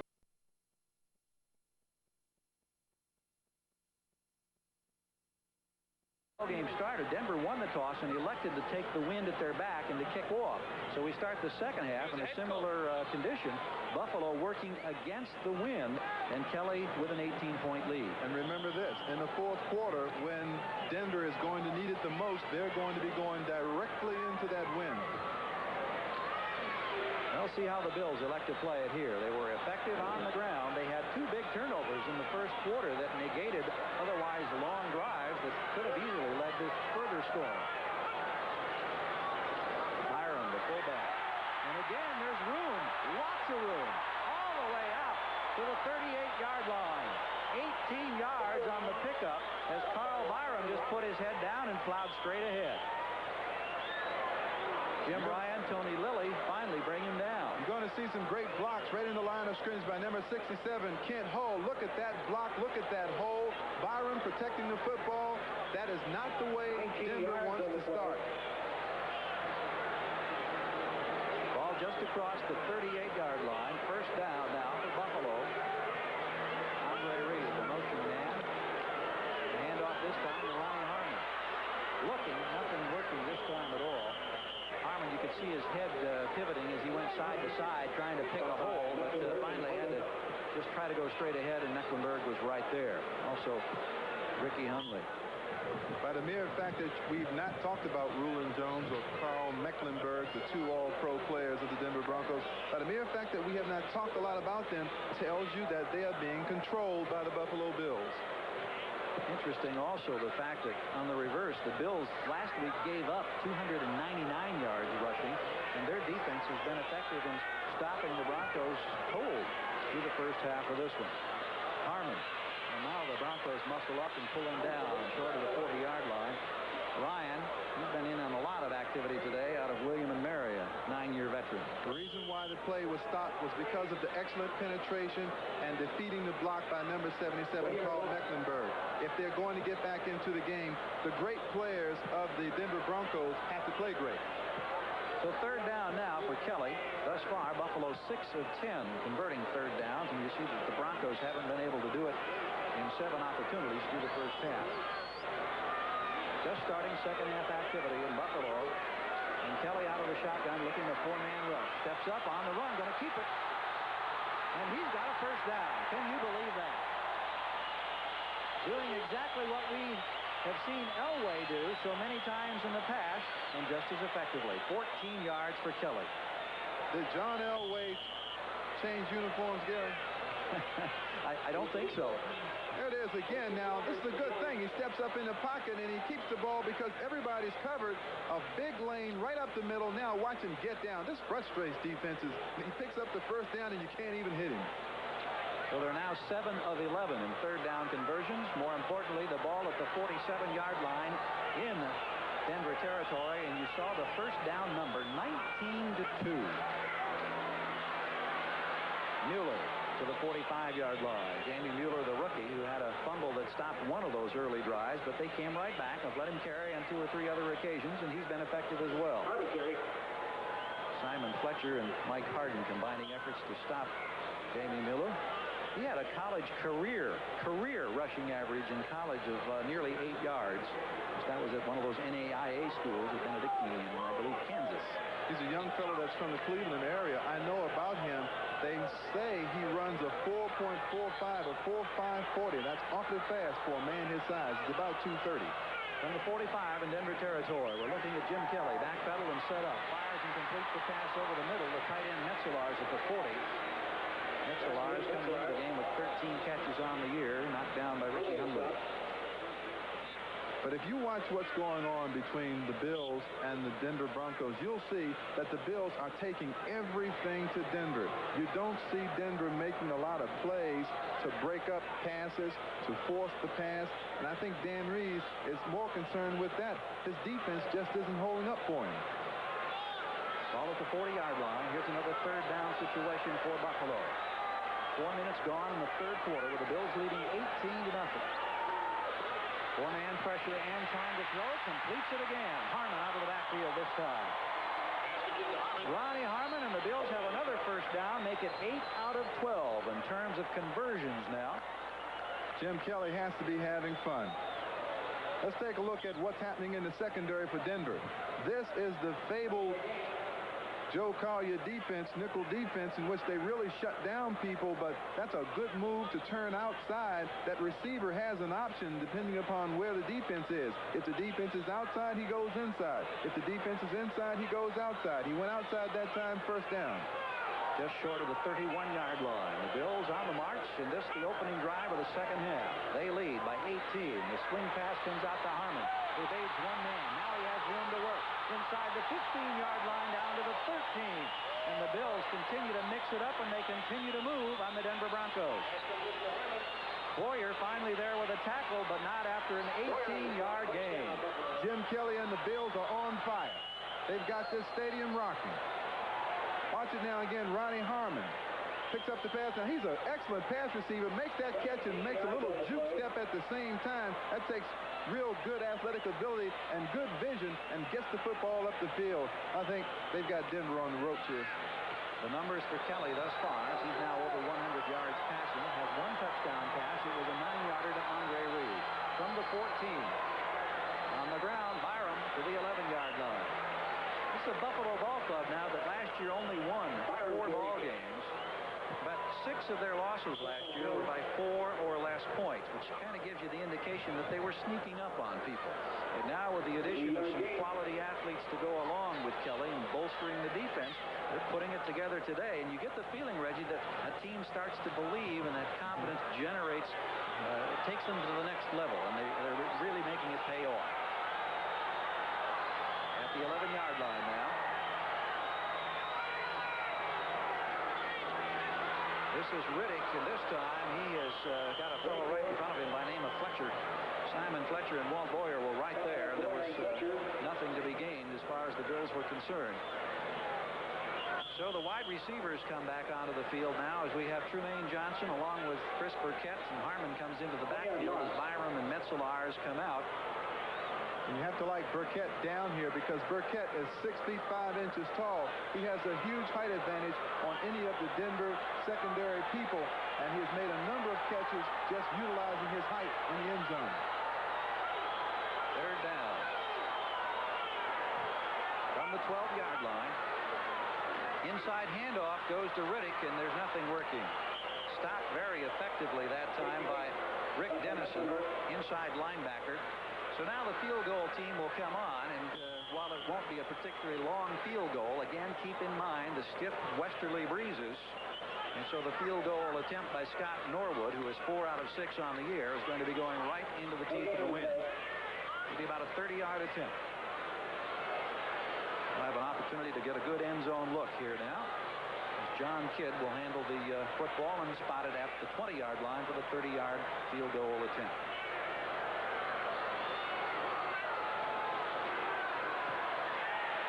On the way, and easily with enough distance. Easily. That was way up there. He really put the wood on that one. So the lead is now stretched out to a full 21-point advantage. Buffalo in command. Welcome new Ford Festiva to the street. Quick, maneuverable, with 42 standard features and a 6-year, 60,000-mile powertrain warranty. It's so neat, complete, the words on the street. It's a Ford, it's a Festiva. It's a Ford, it's a Festiva. Have you driven a Ford lately?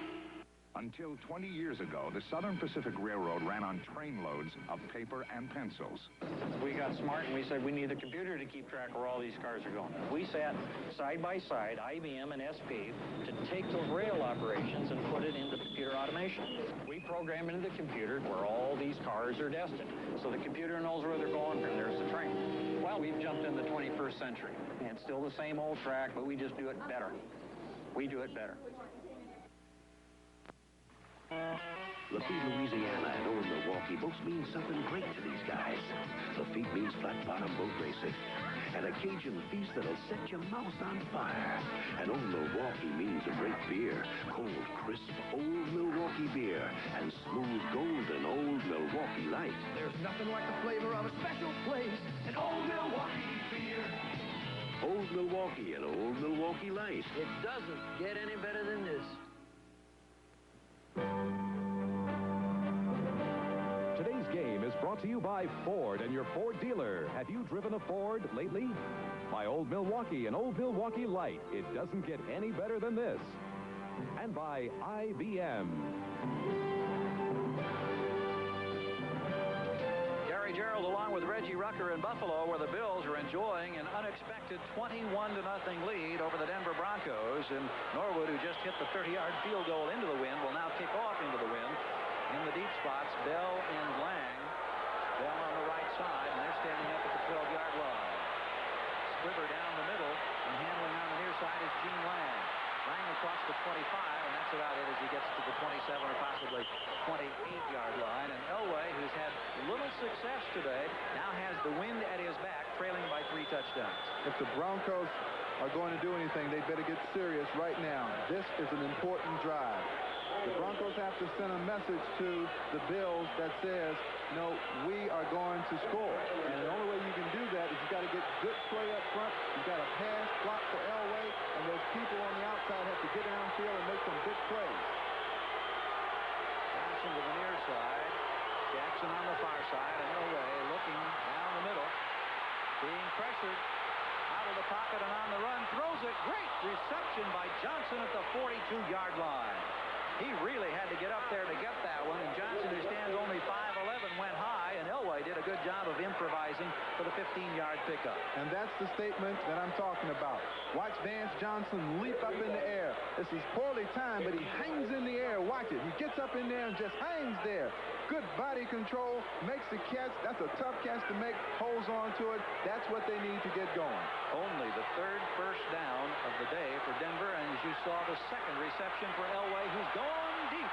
Johnson at the 13 has the football. The play is still alive. He could score, but he won't. He's pulled down at the 6-yard line. So they come right back, and just that quickly behind the arm of John Elway, the Broncos trying to come off the ropes. And there's no substitute for just the outright speed of Vance Johnson and all the other sprinters they have on the football field. Elway lets it go. Actually, it wasn't such a good pass by Elway. It was good enough for the completion. But had John Elway laid this ball on the outside, this is 6 points, no question about it. Derek Burrows was the defender, and Johnson had to adjust to get to the ball, but Burrows was careless and didn't down him, and they picked up an extra 4 yards. Down close to the 6-yard line now. Broncos trying to get their first score of the afternoon. They trail 21-0. The pitch out. Comes out wide. Winder trying to smell out the end zone, and he's there. Sammy Winder has the touchdown. From 6 yards out, and just that quickly, they move right the length of the field and get on the board, and there's a semi-sigh of relief, I think, from a head coach. He said that drive would be so important, and they've capitalized. Big league drive all the way. Elway showed why he is capable of getting up off the canvas, as we say, and delivering a knockout punch. In this case, it was a touchdown. Here it is now. This is a good move by Winder, who waits. See, he waits now for that lane to develop, gets up inside, reaches the goal line. Touchdown.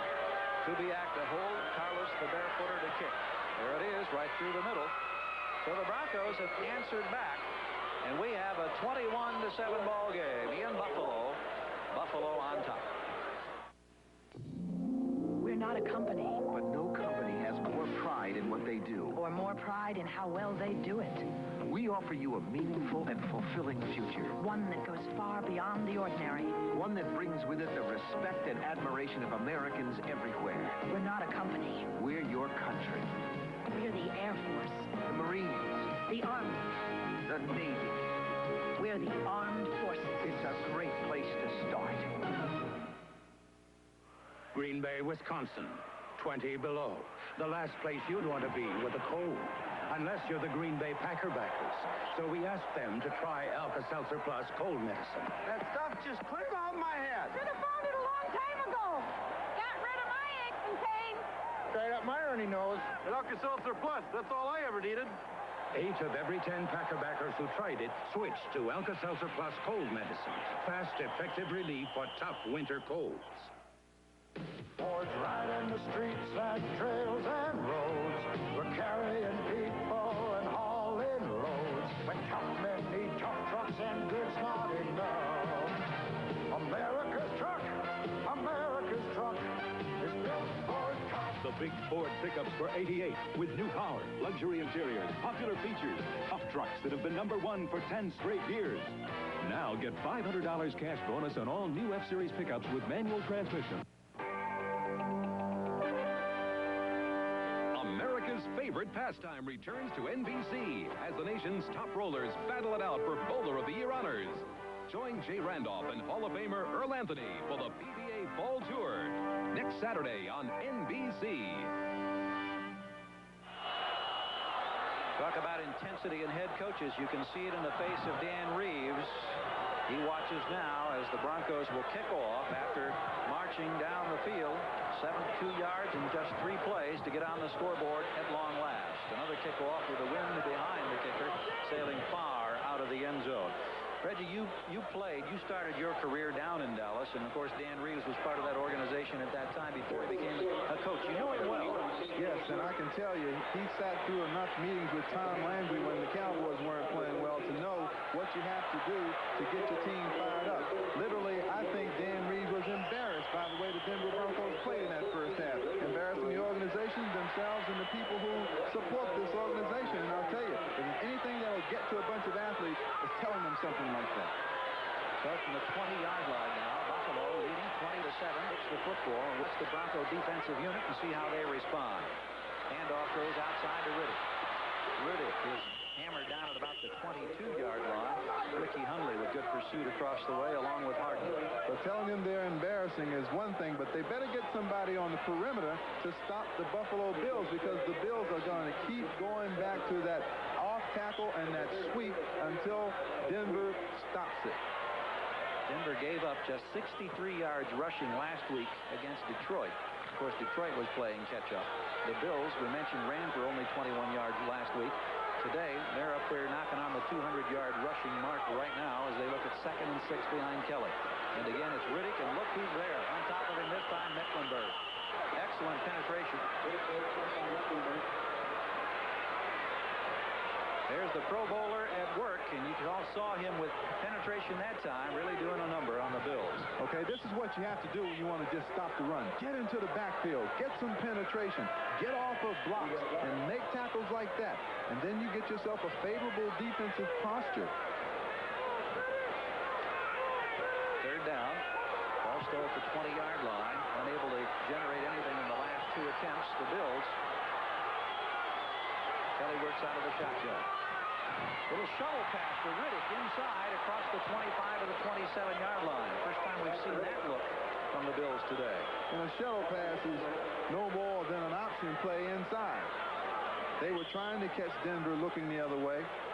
They've shown Denver just about everything in their grab bag, but Broncos had a little more intensity on that defensive series. Now, Buffalo is going to have to gear it up because I think that Denver feels if they do any scoring, they're going to have to do it all in this quarter.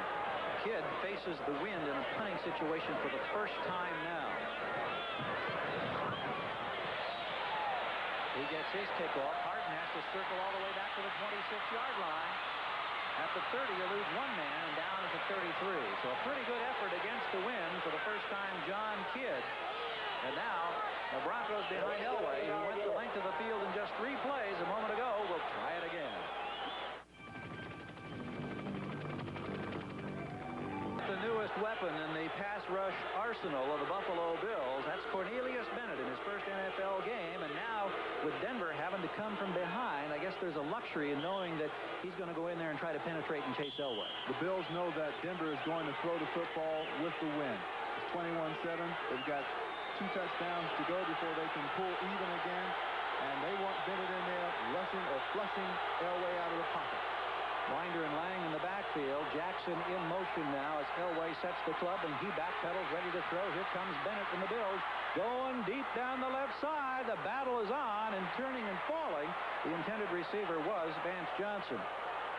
Kelso and Odoms were trying to go stride for stride, and you see the reaction back there of the defenders. They were all clamoring for a flag, and nobody got one. With the wind at Elway's back, his range is probably about 75 or 80 yards. Let's see what happens here. They're all right there. They're all right there. I'll tell you what. There's a little push right there by number 82, Vance Johnson, if anything. Well, I'm just looking. That ball went 35, 45, about 52 from the line of scrimmage, plus a few more. So he put that one up for well over 55, near 60 yards. Line of scrimmage is the 33-yard line. 2nd and 10 now for Elway. Here comes Bennett. Chased by Bennett. He's able to elude the pressure, fires, but this one's out of bounds across the way. To see what an impact Bennett has, I mean, he forced Elway to do something he didn't want to do. He was after Elway so fast, that's one linebacker John Elway isn't going to be able to outrun. And he caused Elway to throw the football running left, which is very difficult to do for a right-hander, and he had to throw it high and just get rid of it. The first linebacker ever to win the Lombardi Trophy as a collegian out of Alabama. The Bills paid a heavy price. They gave up an 88 draft choice, number 1, and a 1st and 2nd and 89. Also Greg Bell. 3rd and 10. 4 wide receivers now for Elway. Remember, the wind's at his back. Here come the Bills. He has time, but he can't complete the pass. Sewell was 1 man short. The tight end K was a little bit deeper. So with a 3rd and 10, the Bills defense now gets a resounding standing ovation in Buffalo. And look at Bennett. Look at Bennett. Urge the crowd on. He's learning fast in this league. Well, the Bills fans have got a new hero. There's no question about that. So the kicking situation for Mike Horan. See if he has his mouth open. Well, we didn't get a chance. Usually you can tell how tired an athlete is. It's been 10 months since he's been out there on the football field in actual contact. You see the deep man, Pitts, waiting, standing back at his own 25. They've blocked 2 of them today. No pressure this time, and not a real good kick. Pitts will have the run back from the 27. Across the 40 and down at the 44-yard line. They may rule him down back at the 41 or 42. 3.5 minutes to play in the third quarter. It's Buffalo by 14 over Denver. When we come back, it'll be the Bills with the football. Third quarter scores on the 10-minute ticker around the league. Cleveland cruising, Pittsburgh leading Kansas City, and Washington over Philly by just 4. Other games and a big one, Indianapolis leading San Diego, and Green Bay continues to lead Chicago. Tampa Bay romping against St. Louis. Here, the Broncos have gotten back with a touchdown, but still are 2 TDs behind the Buffalo Bills. I understand that Eric Dickerson in that game gained over 100 yards in one half. 103 or 4 yards on 24 carries in that first half. Welcome to Indianapolis, huh? Wow. Andre Reed in motion for Keller. Fake pitch out, counters back to the near side, tried to go to the tight end Metzelars, unable to do so. Good push that time by Simon Fletcher with the pressure for the Broncos second defense is the word I'm trying to spit out, and having a hard time doing it. And you didn't even eat anything at halftime. That's right. 3:23 to go. Cleveland has pushed it to 35-3. Atlanta's not a good football team. They're having their problems. Browns, of course, had their difficulties losing in overtime in San Diego last week in a big ball game. On the ground, up the middle, and trying to find some running room is Ronnie Harmon, and there's not an awful lot working. You feel that the Broncos defensive unit now is starting to turn things around a little bit more after that opening drive when the Bills got the field goal to start the second half. They really are. Now, go ahead. We're going to go back here on this panel where we did get but a quick look at Green Bay and Chicago. Green Bay leading that one 21-13, and Minnesota giving the Raiders a real tough time. Ball just short of the 40-yard line now with 3:18 to play third quarter in Buffalo, where the Bills enjoy a 14-point lead. Buffalo with the football. Kelly out of the shotgun. Fires incomplete. This one intended for Burkett. Again having to throw against the breeze, and it just has been steady all game long at about 25 miles per hour. Well, they can thank Rulon Jones for that also, because he had a hand in hurrying the throw from Kelly. I'll tell you something else. I'm going to make a prediction. All right? Denver's going to get the football, and they're going to have the win at their back. If they're going to win this football game, they've got to get another score in the third quarter. If they don't get another score in the third quarter, I don't think they have a chance to win. John Kidd back at his own 25.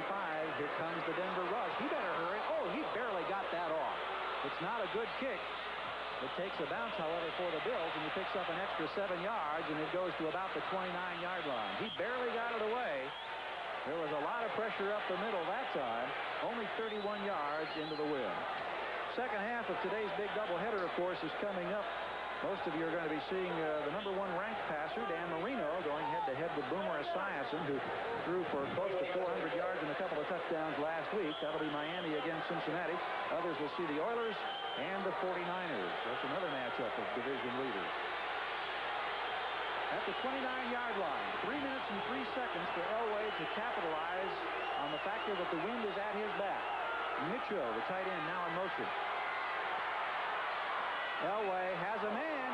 Hey, midfield couldn't hang on. Talley may have got a fingertip on it out there as the right outside linebacker dropped back and was protected.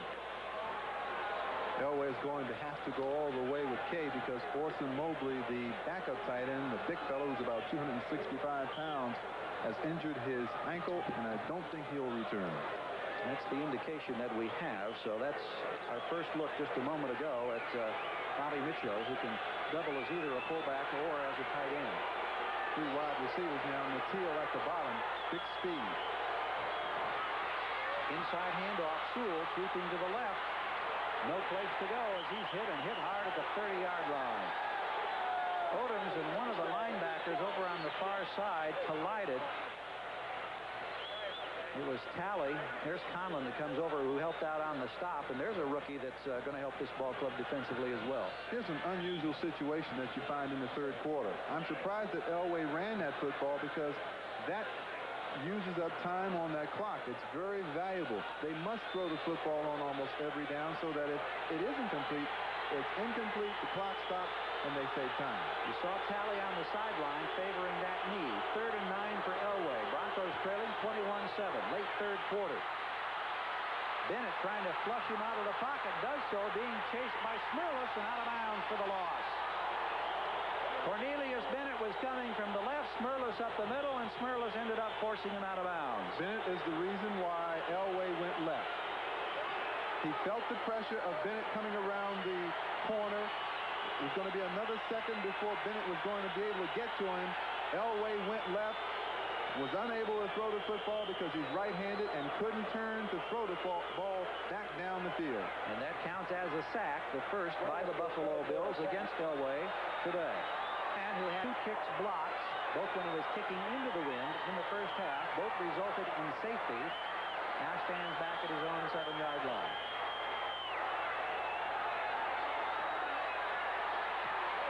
Stretched out, and the Bills were going after another one. Didn't get it. Fair catch called for by Pitts at the 38-yard line. It is really interesting to watch that special team work, having seen 2 blocks already in this game. But when you realize they've got a piece of 9 kicks this season, it really says something about the effectiveness that Marv Levy has this group performing. I'm sure they've got Mike Horan shaking like leaves on a tree. Every time he has to punt that football, he's seeing 3, 4, 5 people in his face. He hadn't had 1 blocked all season until today, and he's had 2 blocked cleanly today, and they almost got to that last one. Bills from their own 38-yard line. On the ground, straight ahead and trying to pop out to the right side is Harmon, and the Broncos will have nothing to do with that. Randy Robbins and Simon Fletcher with the tackle. Of course, Jim Kelly right now is interested in just getting out of this 3rd quarter. Run the football. 2-21 against the premier teams in the NFL over the last 3.5 years. But right now, they've got a Super Bowl team on the ropes. Saw the problem that Talley had in that collision a bit earlier, and he's being worked on here on the near sideline. This is Riddick this time. He turns the corner.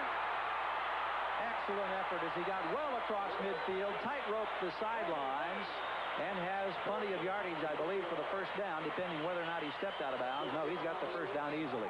13 yards on the pickup.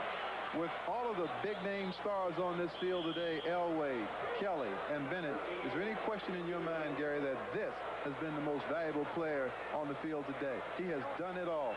Indeed, he has. Excellent effort, and he's pushing the rush totals up, and we'll try to check on that for you for Rob Riddick. And, of course, Harmon had a lot of yards earlier. He's now up to 76 yards on the afternoon. He was also instrumental in blocking one of those punts. Jamie Mueller, the rookie. Gets about to the 44, maybe 45, where he's thrown back. Ricky Hunley with the tackle. Time running out as we're down to the final minute now of the 3rd quarter. Buffalo Bills trying to even their record of 4-4 as we look at the rookie running back Jamie Miller come off to the near sideline, and Carl Byram has gone back in to replace him now in the backfield. And you've been having some lean years such as the Buffalo Bills have had, and you've got a great quarterback. The one thing you can do to take pressure off him is to run the football and run it effectively. The Bills have done that. They have kept Jim Kelly out of must-pass situations, and that's why they're ahead. 2nd down and 8. Kelly with a rollout move. 2nd time we've seen that today, and this time he has to drop it down as Hunley was coming on the fly. And you know, another thing, we mentioned there was concern for the Bills early because of the injury to Will Wolford at left tackle. And we really haven't pointed out the fact that Leonard Burton has got to be one of those guys responsible for helping protect Kelly and to open the holes for the running game, even though most of the running has gone to the right side. Well, we're coming down, and the last couple of ticks on the clock to end the 3rd quarter. And at the end of the 3rd quarter in Buffalo, our score 21-7 with the Bills on top. We'll be right back after these messages now from Jordan, the special teams coach, alongside head coach Marv Levy. Levy with a headset to Haven there on the right side of the screen. He is the man who is instrumental in helping Levy determine the schemes that have resulted in those 2 blocked punts and a pair of safeties that very easily could have been touchdowns. The Broncos are fortunate they're not behind by more than 14. Kelly looking down the far side here on the right, overthrowing Trumaine Johnson. Check the stats now in the 3rd quarter, or after 3 quarters of play. And again, that rushing total is amazing, and the time of possession you see flashing. Broncos have had the ball for just over 13 minutes to almost 32 minutes for Buffalo. Total yards, 368 to 125. Would have never believed it coming in. And do you realize last week the Bills had only 21 yards rushing, 200 more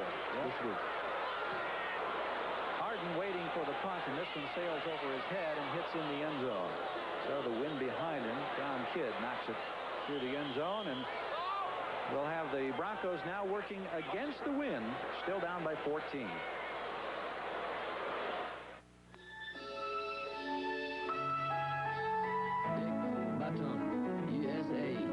If you had all the experience of yesterday, with all the skill and innovation of today, you couldn't lose. Blue Cross and Blue Shield. Carry the caring card. Today's small cars are tougher than ever on oil. Their high-compression engines not only rev high, they can run hotter than regular small car engines. Their searing heat can begin to break down an oil immediately. That's why there's Castrol, the only leading motor oil that in every grade provides maximum protection against viscosity and thermal breakdown. So use Castrol before your engine does something to get you heated up. Castrol, engineered for today's smaller cars. You want anything? How about a light?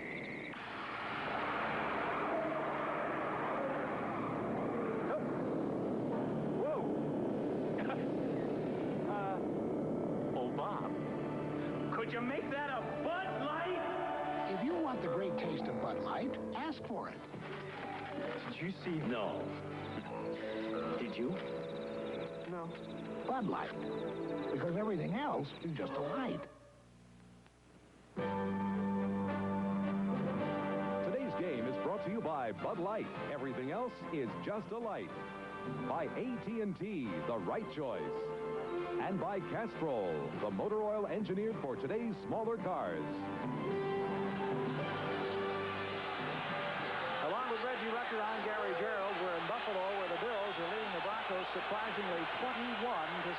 Just into the fourth quarter now, and Elway goes to work against the wind. He's completed only 3 passes today. There's number 4. Johnson gets out to about the 23 or 4 yard line before he's tripped up by Fred Smerlas. Cornelius Bennett seeing his first NFL action today. He's been a force, particularly in this pass rush situation. And I think he's played more than I thought he would play. Watch him here. He'll probably overrun this. He should just break down a little bit, and that's what he does. He overruns the receiver a little bit, but he's so hyped up, he knows what he's going to do. Elway is now 4 for 16 as he has Bobby Mitchell in motion. Mitchell playing for the injured Mobley, who will not see any further action today. And this one overthrown. Now, it's really tough. I mean, not only battling the wind, but Elway, a man who can throw off 1 foot or on the run, but when you've got to use the strength to get through the wind, that makes it tougher, doesn't it, for the quarterback? Certainly. They'll want Elway to set up strong in the pocket, have a good foundation, step forward, step strongly toward that receiver, and then deliver that ball, because as you can see, the wind is a big factor throwing the football this way. That little light streamer doesn't really give you the indication. The indication is the fact that you can see those uprights constantly moving. Denver has yet to convert on a 3rd down situation today, and Elway wants a timeout. Buffalo defense pumped up, and Elway looking across, surveying the scene, takes the timeout. So we'll come back and we'll see if Elway can get the first down off a 3rd down situation of the afternoon. I don't know. What are you going to do? I don't know. I'd go to college. Me too. If I had the money. Yeah. So what are you going to do? I don't know. What are you going to do? You don't want those fries. What are you going to do, Jack? Eat your way to college? Hey, really? I'm going to college on the new GI Bill. You serve full-time in the armed forces or part-time in the reserves, and you earn a lot of money for tuition. The GI Bill. Are you using that pickle? For young men and women in the armed forces, it's a great place to start. See a local military recruiter. If you ever thought you had to give up comfort to get a close shave, think again. Norelco puts close and comfortable right in the palm of your hand with a revolutionary system that shaves skin close in a way that's incredibly comfortable. With a patented lift and cut system that lifts each hair so it's possible to shave skin close without the blades even touching the skin. A shaver that defies logic gives you a shave that defies belief. Norelco Rotatract, where close and comfortable come face to face. A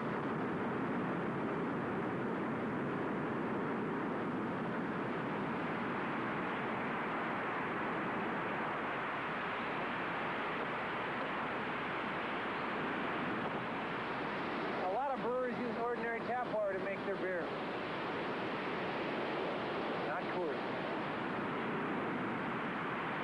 Pure and natural. Yeah. Coors is the one.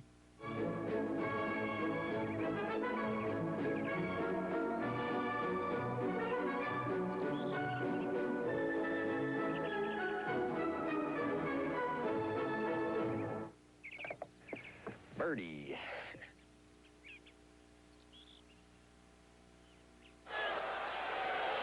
In the background on the bench, that's Big Orson Mobley, the tight end, all 256 pounds. He has an injured ankle. Here's the story on the third down conversions. Elway yet to convert. This will be the 10th opportunity of the afternoon. Certainly a big one for the Broncos. Pressure, down he goes. Bruce Smith. 2 years ago, he was an Outland Trophy winner, was the Defensive Rookie of the Year. Last year had 15 sacks, right up there with the leaders, and that is his second sack, or the second sack of the day of John Elway. And already he's benefited by Bennett being on the left side, Bruce Smith coming on the right side. Now they've got a double-barreled attack in their pass rushing game, and I think you're going to see the results as the Bills continue on with their play this year. Well, that was a great picture as you really saw how he battled through the defenders to make that sack. Well, here's Mr. Horan. Mike has not had the best of days in this particular situation against the wind. He's had 2 blocks. No pressure this time, but a very short kick against the wind. Nobody going to touch this one, and it's going to roll dead well short of the 50-yard line. So the Bills will start from the Denver 48. A 31-yard kick into the wind. A minute and a half gone in the fourth quarter. Kelly has been steady and effective. He's had a great running game, particularly in the first half today. He threw 1 touchdown pass to Andre Reed. He got a touchdown run from Riddick of just 1 yard. 30-yard field goal from Norwood, and the 2 block punts that both resulted in safeties. Kind of an unusual scoring combination for the 21 points. He's 12 of 19 on the day, 413 yards. Inside handoff, and now coming to the right, that man Riddick. No place to go this time as he is upended. Simon Fletcher holding the corner very nicely. The Bills haven't been in this position often. In the fourth quarter, having a 2-touchdown lead, so there's something here that they have to deal with that they aren't accustomed to, and that is protect the football. You cannot afford now to turn the football over to the Denver Broncos. The Denver Broncos are a ball-hawking kind of a defense. They have great skills when it comes to taking the ball away from you, and Buffalo has to protect it. Just 203 yards more on the ground this week than a week ago. An astounding number for the Bills. Kelly lofting it down the middle. Andre Reed can't hang on at the 10-yard line. He stretched out, was fully extended. The ball was on his hands.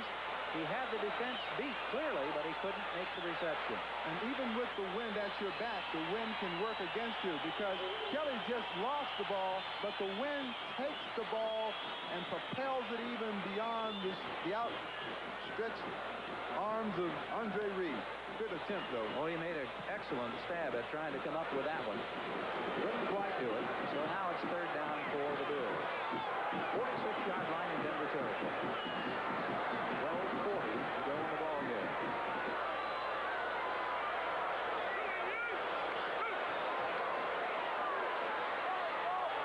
On the far side, overthrowing Reed. Wilson, the defender over there that time against Andre. And so the Bills unable to come up with a first down. Will send John Kidd on now, and he'll try to punch one out in the corner. That was a pass that Jim Kelly should have hit that time. He had good protection. The receiver was open. Overthrew the football to the outside. Kelly now 12 of 21 on the afternoon as Kidd gets his kickoff. Straight up in the air. It's high. Trying to hang it up down there around the 10. The wind pushes it. Gets the roll. No, now it just kind of dies at about the 13-yard line. Bouncing around. It touched somebody, but it rolls actually dead at the 9. Good effort that time by Kidd, who hung it up for 36 yards. Denver in trouble in Buffalo. Soon we build it as the battle of the heavyweight quarterbacks, and it would seem that John Elway's on the ropes right now with the Broncos. Yeah, but I think Dan Marino could knock both of these guys. Indeed. Let's take a look now at the tail of the tape. The battle for the Top Gun trophy You see the numbers on the afternoon for the respective quarterbacks, Machine Gun Kelly and Top Gun Elway. On the ground, the Broncos trying to come out of a hole and get out only close to the 10-yard line as Scott Radisek is there on that tackle. Clock will very shortly become a definite factor, having to go against the wind and having to battle the clock as we're down now to 12 minutes and 2 seconds to go in the football game. Cornelius Bennett has not played football since, what, the Sugar Bowl in January or something like that? I cannot believe that he is on the football field as much as he is. There you get a look at the heralded rookie, bigger than the Anthony Dickerson deal a week ago. Elway sets up camp back at the 1. Now the scramble is on, and he dives out to about the 13-yard line. They need to get out close to the 20 to get to the first down. We'll update some activity now as we check the 10-minute ticker. Still Washington by 4. Kansas City with a couple of Nick Lowry field goals now in the lead. Cleveland is cruising. Kozar with 2 touchdown passes there. Ernest Biner has scored 3, incidentally. And look at San Diego behind Fouch to Lionel James. They've come back to tie it up against Indianapolis. Tampa Bay and St. Louis making a rally here in the fourth quarter of that ball game. Here in Buffalo, it's 21-7. The Bills leading Denver. Elway out of the shotgun, and here comes the blitz. Sewell, I don't think, ever saw the football coming. The pressure on Elway, and as Sewell turned around, there is a penalty marker down, however. As Sewell turned around, the ball was already by. You see the reaction from Denver. John Ayers would indicate that this call is going to go against Buffalo. Dick Jorgensen. 12 men on the field. Defense. 5 yards. Still third down. 12 men in the field gives you a little unfair advantage. Yeah, I think you can rush the quarterback with a couple of extra guys. Ball game started with the Bills making 2 big drives in the first quarter that both resulted in turnovers and no points. But then they punched out the 21-0 lead. Now on top 21-7, and the Broncos trying to hang on here and get something going in this fourth quarter. Elway straight ahead, just across the 20. Looks like he'll have just enough for the first down. By design. Now, last week he ran for a couple of scores in the shutout victory that the Broncos enjoyed against Detroit. See, normally when you play against Elway and you're covering people downfield, he does incredible things like throw the ball 60 or 70 yards across the field. But the Buffalo defenders now can cover the receivers tighter because they know that Elway cannot get the ball that far downfield into this strong wind. Defensively on the corners, the rookie Odoms and Derek Burrows. Mitchell in motion for Elway. Against the wind and incomplete at the 38-yard line. Clarence Kay, the tight end, the intended receiver. Shane Conlon, the rookie outside linebacker. Bills get not only Cornelius Bennett, but of course have had Shane Conlon, who got into camp late. And they were 2 of the best linebackers anywhere in the country last year. And what a tremendous boost to this defensive crew here in Buffalo. The building blocks are in place for a solid defense here in Buffalo for a long time to come. Second down and 10.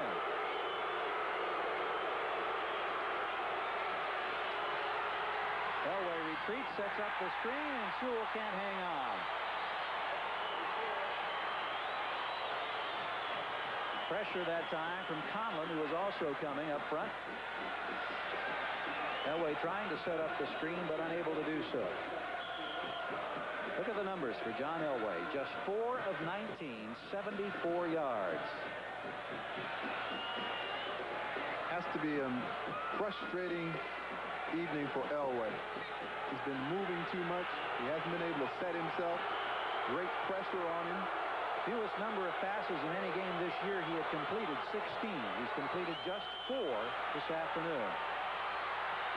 Right over the middle, there's number 5, Kay, out at the 31-yard line. That'll be good for the first down. Nate Odoms with the tackle, but Elway set up strong and drilled that one for 11 yards to Clarence Kay. Excellent field awareness by Kay. He went down a couple of yards past the first down marker and turned in and remained there as Elway spotted him. That's one of the best passes, incidentally, that we have seen into the wind today. The last time that John Elway completed less than 10 passes in a game was in early season last year. He was 7 of 12 against Philadelphia. He's now completed 5 and is looking for number 6. And again, Kay is the man at the 41-yard line. Good pop defensively that time by Scott Radisek, number 97, but Kay hung on very nicely, and that's going to be very close to a first down as well. Well, the shortest distance is a straight line. Elway sending Kay straight down the field, and he's throwing straight down the field. It's the best pass, and look at the hit by number 97, Radisek. Radisek, who was acquired on waivers out of Kansas City, putting some muscle behind that hit. Inside handoff on the ground. Steve Sewell, but just not much working. McNanny and Smirlis teaming up there for the tackle for Buffalo. I'm not sure if John Elway can afford to run the football, Gary. He has to score 2 touchdowns. He's into this horrendous win. He's had great pressure on him from Bennett and Smith all day long, and he's going to have to throw the football whether he wants to or not on virtually every down. Just inside 9 minutes to go now. We have the clock stopped as they bring the change on for the measurement to see whether or not Kay got the first down yardage, and by the nose of the football, it's there. That's Cornelius Bennett, number 55, in his first NFL game, and with the Bills enjoying the early luxury of a 3-touchdown lead, he has been in greatly helping the pass rush with his amazing, astounding quickness. So from the 42, Elway has picked up the first down, still in his own territory. 8:40 to play in the ball game, and trailing 21-7. He has that quick strike capability. Let's see as he sets up now. Plenty of protection. Again, Kay, this time at the 49-yard line. So 3 consecutive completions to Clarence Kay before Radisek and Conlon can react and make the tackle. And Elway is moving his ball club, and the clock moves as well. Having to execute a pass offense like this for Elway is unusual because he likes the big play. He wants to hit you with the quick strike. But now he has to be patient. He has to throw the ball 7 and 8 yards. And it's a longer way to get it done, but he has to have the discipline to do that. From the 49, Kay with 3 receptions consecutively. Here's the pitch back to Elway on the flea flicker. Flip it out here on the side. Incomplete, intended for Jackson. Dwight Drain was the man who made the hit on Mark Jackson. I don't think that's a good play. That's just not a good play. And why not? You don't run a flea flicker to throw a 2-yard pass. And if you're going to run the flea flicker, you need to throw the ball deep. This play is designed to surprise the defense and throw the touchdown pass. Now, there's no way Elway is going to be able to throw this ball 40 or 50 yards into this win. So he throws a 2-yard pass, and I think that's a wasted down. Third down. Elway needs 3 to keep the drive moving. He's near midfield. Inside shovel pass to Lang. Lang gets the first down into Buffalo territory at the 46. Bennett on the tackle.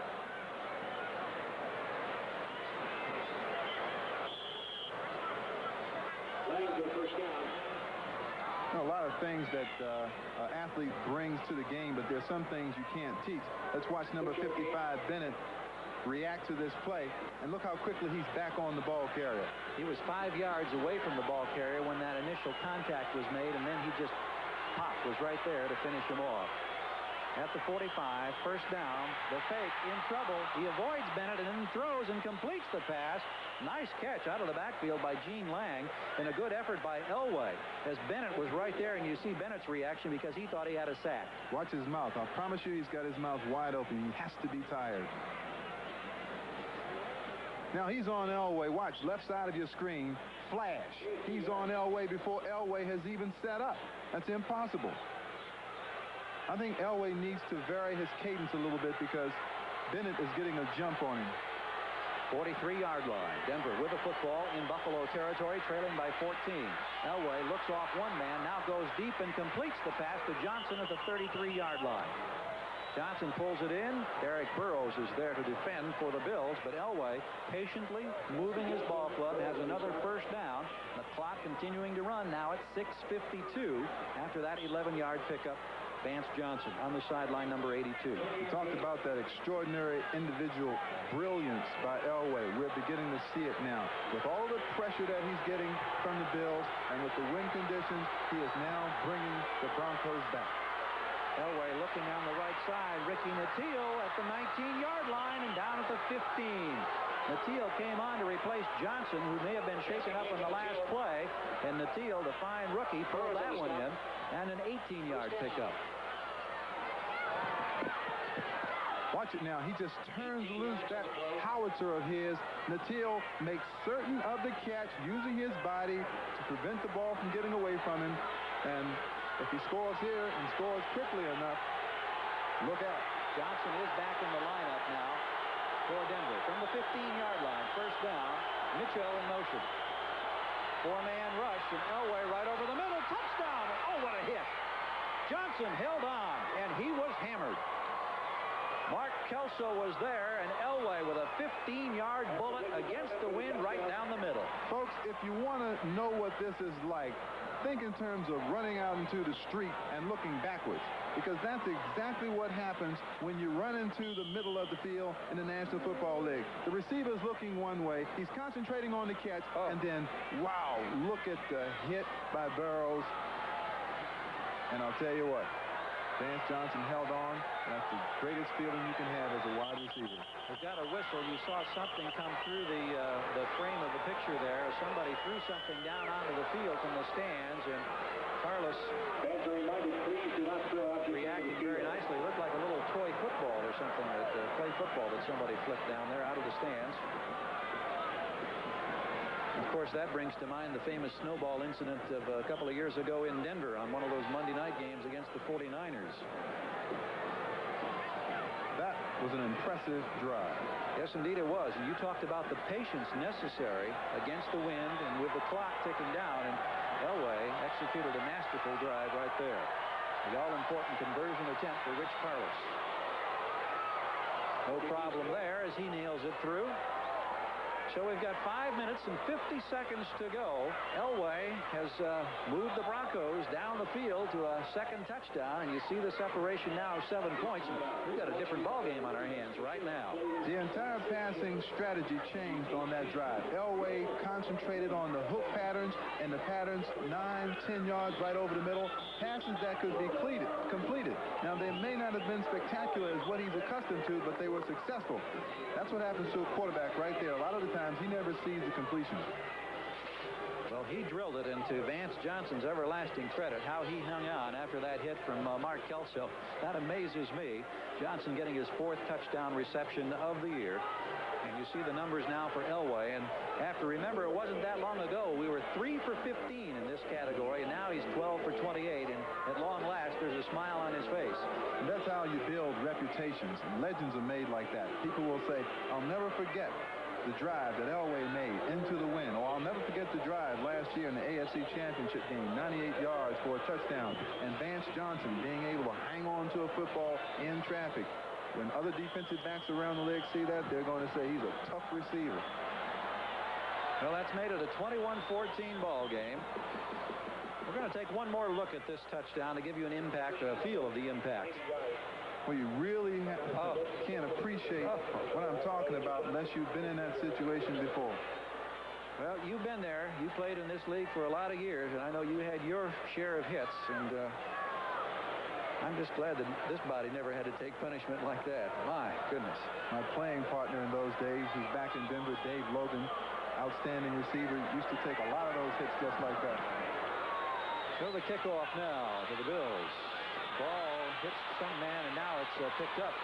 Pascal crossed the 20 and down at the 22-23-yard line. Broncos trying to dig that football loose down there now. 5 minutes, 39 seconds yet to go, and they came up with the football. They have the football. In that scramble down there, the ball was loose. We saw them digging and thought it was a token effort after the play had been whistled dead. That's not the case.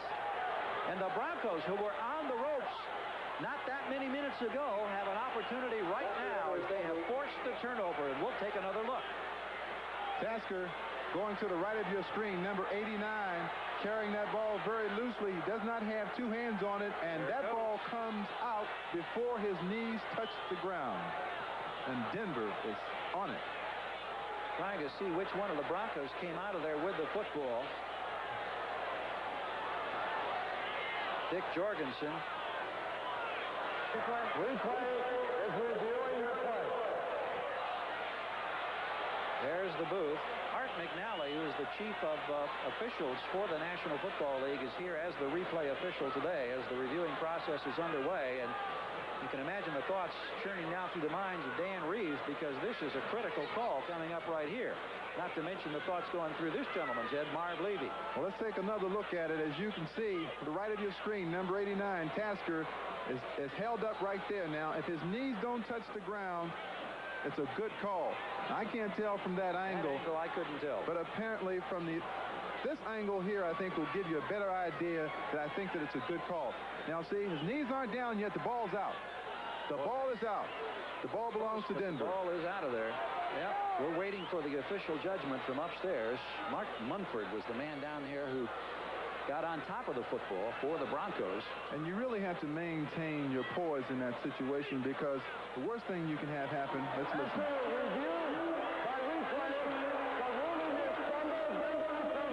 It's a correct call. There's the call officially now. So at the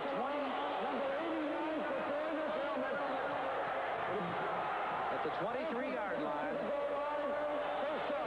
Broncos take over first down. No, they're going to tack on the unsportsmanlike conduct penalty for the protestations of the Buffalo Bills, and you just can't do that. At least you can't say some of the things that they probably said. So that moves the ball to the 11-yard line. Well, you talk about dramatic turnarounds in the fourth quarter. We've just seen one right here in Buffalo. On the ground, it's Winder inside the 10 and still struggling forward until they bend him back. Shane Conlon among those, along with Cornelius Bennett. You see Radisek in there, turning him back. It's going to be a gain to about the 7-yard line. Gary, and I talked about this earlier. It's easy to know how to play when you have to come from behind. But when you're not accustomed to playing ahead and knowing that you've got to take care of the football, it's a different feeling. It's a different concept. And I don't think the Buffalo Bills are used to it, and they gave the football back to Denver just then. Broncos have 5 minutes and 2 timeouts. They trail still by 7, but they're threatening right now as Jackson goes in motion. Sammy Winder, big hole, closes, he fumbles. I believe the Bills have it back. Pressure by Bruce Smith. Sammy Winder with the football had the hole open. It closed quickly, and McNanny may have been the man on the football. And of course, we await to see if that's Look at that pile up. They've got about 15 bodies. Whoa. There's your reaction. You hear it from the crowd, and you see it on the sidelines. The rookie Odoms comes out of there with the football, and Sammy Winder, a 2-time Pro Bowler, looking for the opportunity to get the Broncos back into a potential overtime or winning situation, have surrendered the ball. And veteran football clubs, veteran Pro Bowl backs just can't do this. You just cannot turn the football over to the defense inside your 10-yard line. That's an unforgivable mistake. Sean McNanny, Nate Odoms, jubilant on the defensive crew. The Bills trying to cling to a 7-point lead on the ground, popping it outside. Mueller across the 10 to the 15, still struggling across the 20 to the 25. Oh my, the rookie really getting pumped up now. 20 yards and 20 tough yards. The Bills saw something special in Jamie Mueller, even though he played at tiny Benedictine College. We told you he's 230 pounds.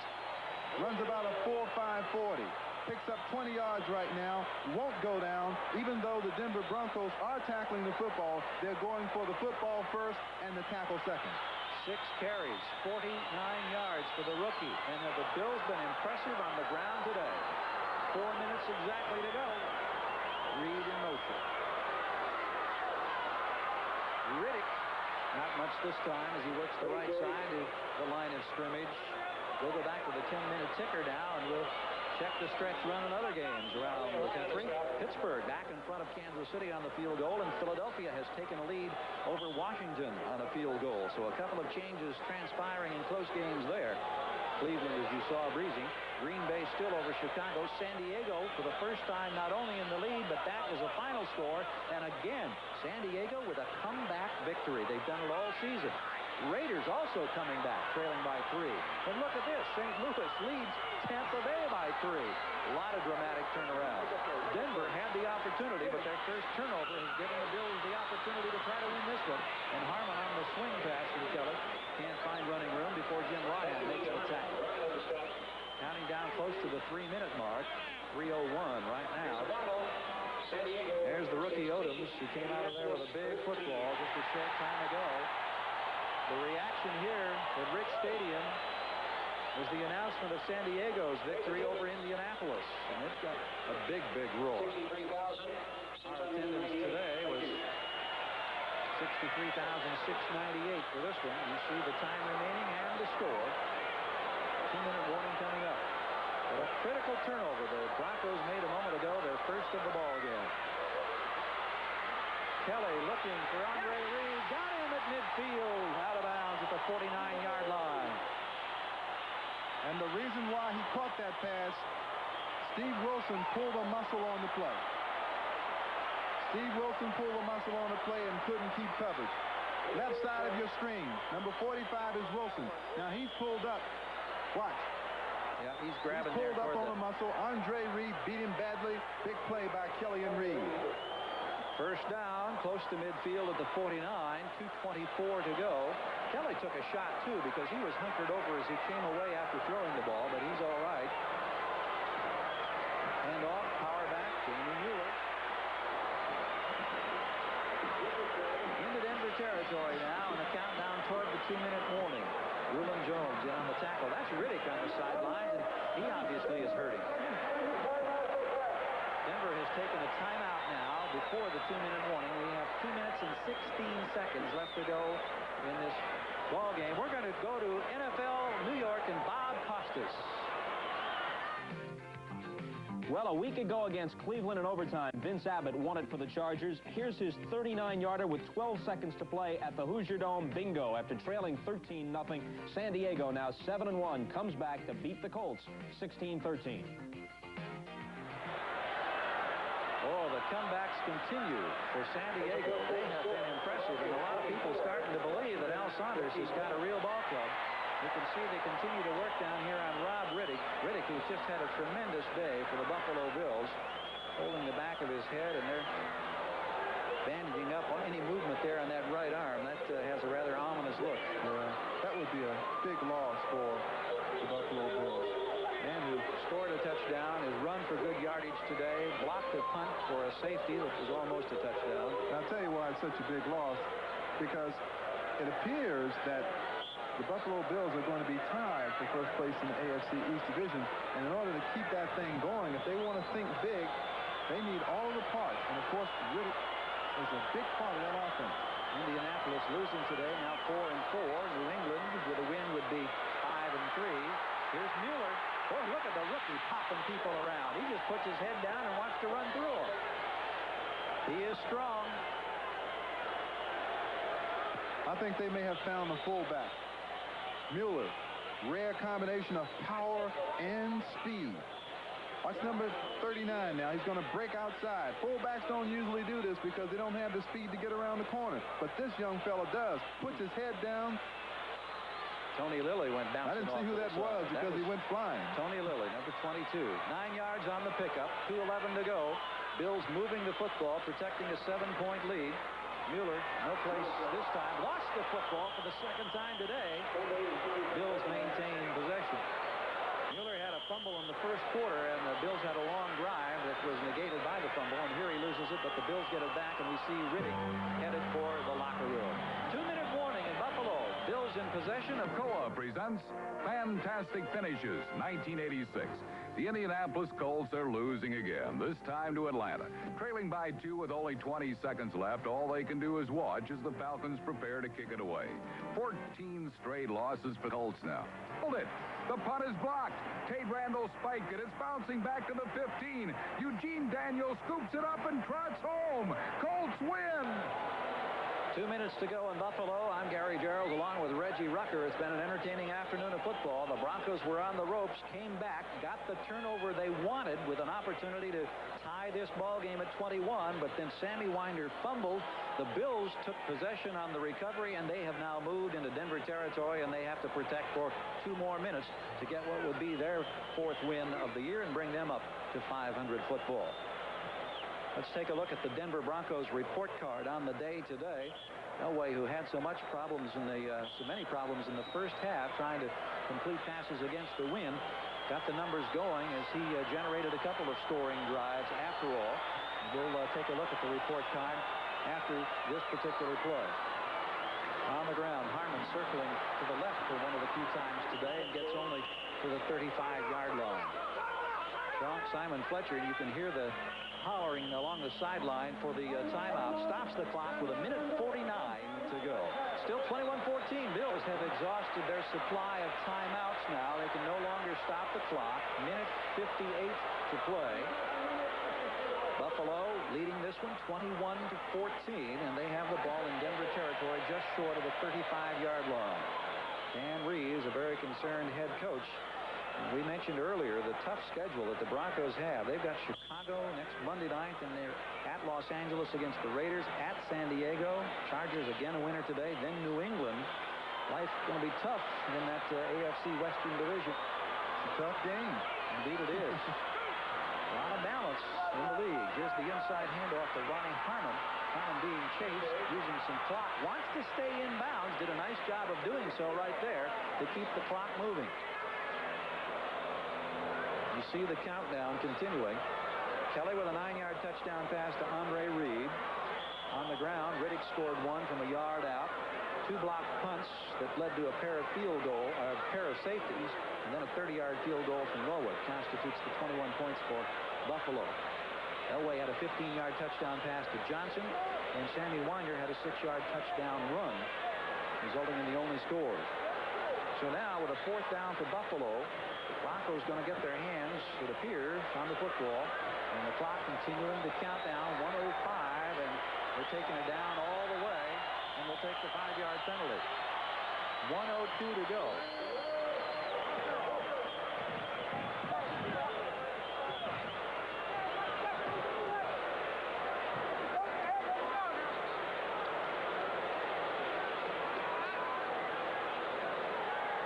They continue to sort it out and see where the ball is spotted. We'll take a look at the Bills report card today. The rushing story is certainly a significant factor, as well as those 2 blocked punts. Riddick with 78 yards rushing, blocked one of those punts. Tasker blocked the other.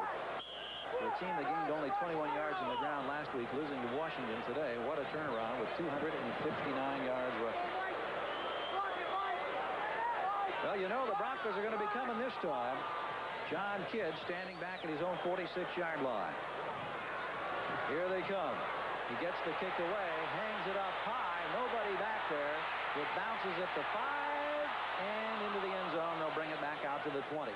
So Elway will have 50 seconds, 49 seconds to go. I saw the clock take a couple of extra ticks after that ball was through the end zone. It was 51, and now it's 49. You are very percassive, Mr. Joel. That is a big word, and I'm not sure what it means, but let's check the Broncos report card right now. Elway with 152 yards. The 1 touchdown pass we mentioned to Johnson. Johnson, the primary receiver. So it comes down to 49 seconds here in Buffalo right now. The Broncos have got to go 80 yards, and they've got to go against the wind. And Bennett is in the ball game. Cornelius Bennett, he's had an impact in the pass rush situation. Elway to work out of the shotgun, 4-man rush, in trouble, spins away from 1 man, down at the 11-yard line. And guess who? Cornelius Bennett. There's the 3rd sack of the day for the Bills. And I want to tell you something. The greatest compliment anybody can pay you in this game is when they double team you. An even bigger compliment has to be when they double team a rookie who hasn't even played football in 11 months. They just double teamed that young man, and he still got to the quarterback. Clock continues to run. 30 seconds to go. Now we have whistles, contacts. 3 times the Bills.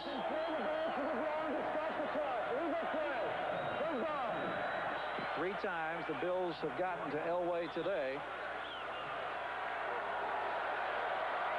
Elway has only been in this game for 5 years, and seems like he's been around for a lot longer than that. He remains almost unflappable in this situation. You remember you mentioned that Super Bowl drive that got them to the Super Bowl in Cleveland in overtime last year. Yep. He needs to go deep into the bag of tricks right now. Backpedaling to the 2-yard line to set up. Fires and drills it out to Kay. Loses the football. That's a free ball, and the Bills have recovered. Dwight Drain is there, and for all intents and purposes, this ball game is over. They ruled it a reception, and the ball knocked away. The second turnover in the late stages of this contest. We'll see whether or not this one will be subject to any review. Buffalo has called timeout. We've got 22 seconds to go. Let's take another look, Reggie. This play pretty much typifies the entire day for the Denver Broncos. What he was trying to do was he lateraled the football to Sewell coming on the outside. It was one of those hook and ladder plays where you hook and then you toss the ball outside, but he never had an opportunity to pitch the football. One of the Bills shaken up, waiting to see who it is, who's stretched out at the 22-yard line. Derek Burrows, we can see now. What a big win for this Buffalo organization with 22 seconds to go, if they're able to hang on and do it, and certainly they ought to be able to, because Denver has no means of stopping the clock at this point. Time now for our Most Valuable Player Award, sponsored by Budweiser. What a tough way to leave a ball game for an MVP. Rob Riddick of Buffalo is today's MVP. He ran 19 times for 78 yards. He scored 1 touchdown. He blocked a punt that resulted in a safety. And Budweiser will make a contribution to the United Way on behalf of all the MVPs selected in today's games. Certainly hope that the injury to him is not severe. You see Burrows coming back, and he appears to be okay after being shaken up a moment ago. And with all that we, excuse me, Gary, with all that we saw, had it not been for the fumble that Winder made down inside the 10-yard line, Denver still had a chance to play, although I'm not so sure that they were deserving of a win, because certainly the Buffalo Bills outplayed them soundly. Kelly on a knee, turns around, salutes the crowd. 65,000 strong, roaring their approval as we see the final seconds tick away, and a bitter, bitter loss for Dan Reeves and the Denver Broncos, whose record now 4-3-1 on a day when San Diego has already won to stretch their advantage in the AFC West. The handshake with Marv Levy, whose Buffalo Bills are now 4-4. 21-14 is our final score. The Bills win a big one. In a moment, we'll continue to review the action of today's big Buffalo win here at Rich Stadium. Quarterbacks in Buffalo, this round goes to Kelly and the Bills. A big win over Denver. Certainly a disappointing loss for the defending AFC champion Denver Broncos, but maybe the dawn of a new era for the Buffalo Bills with Cornelius Bennett defensively. He certainly made an impact in this one today. A couple of blocked punts leading to a pair of field goals, and the Bills go on to this big victory today by a final score of 21-14. The Bills now 4-4. Denver 4-3-1. Stay tuned for the second half of our doubleheader. Some of you will see Miami and the Cincinnati Bengals. Others see the surprising Oilers take on the San Francisco 49ers. For Reggie Ruckert, Gary Gerald saying so long from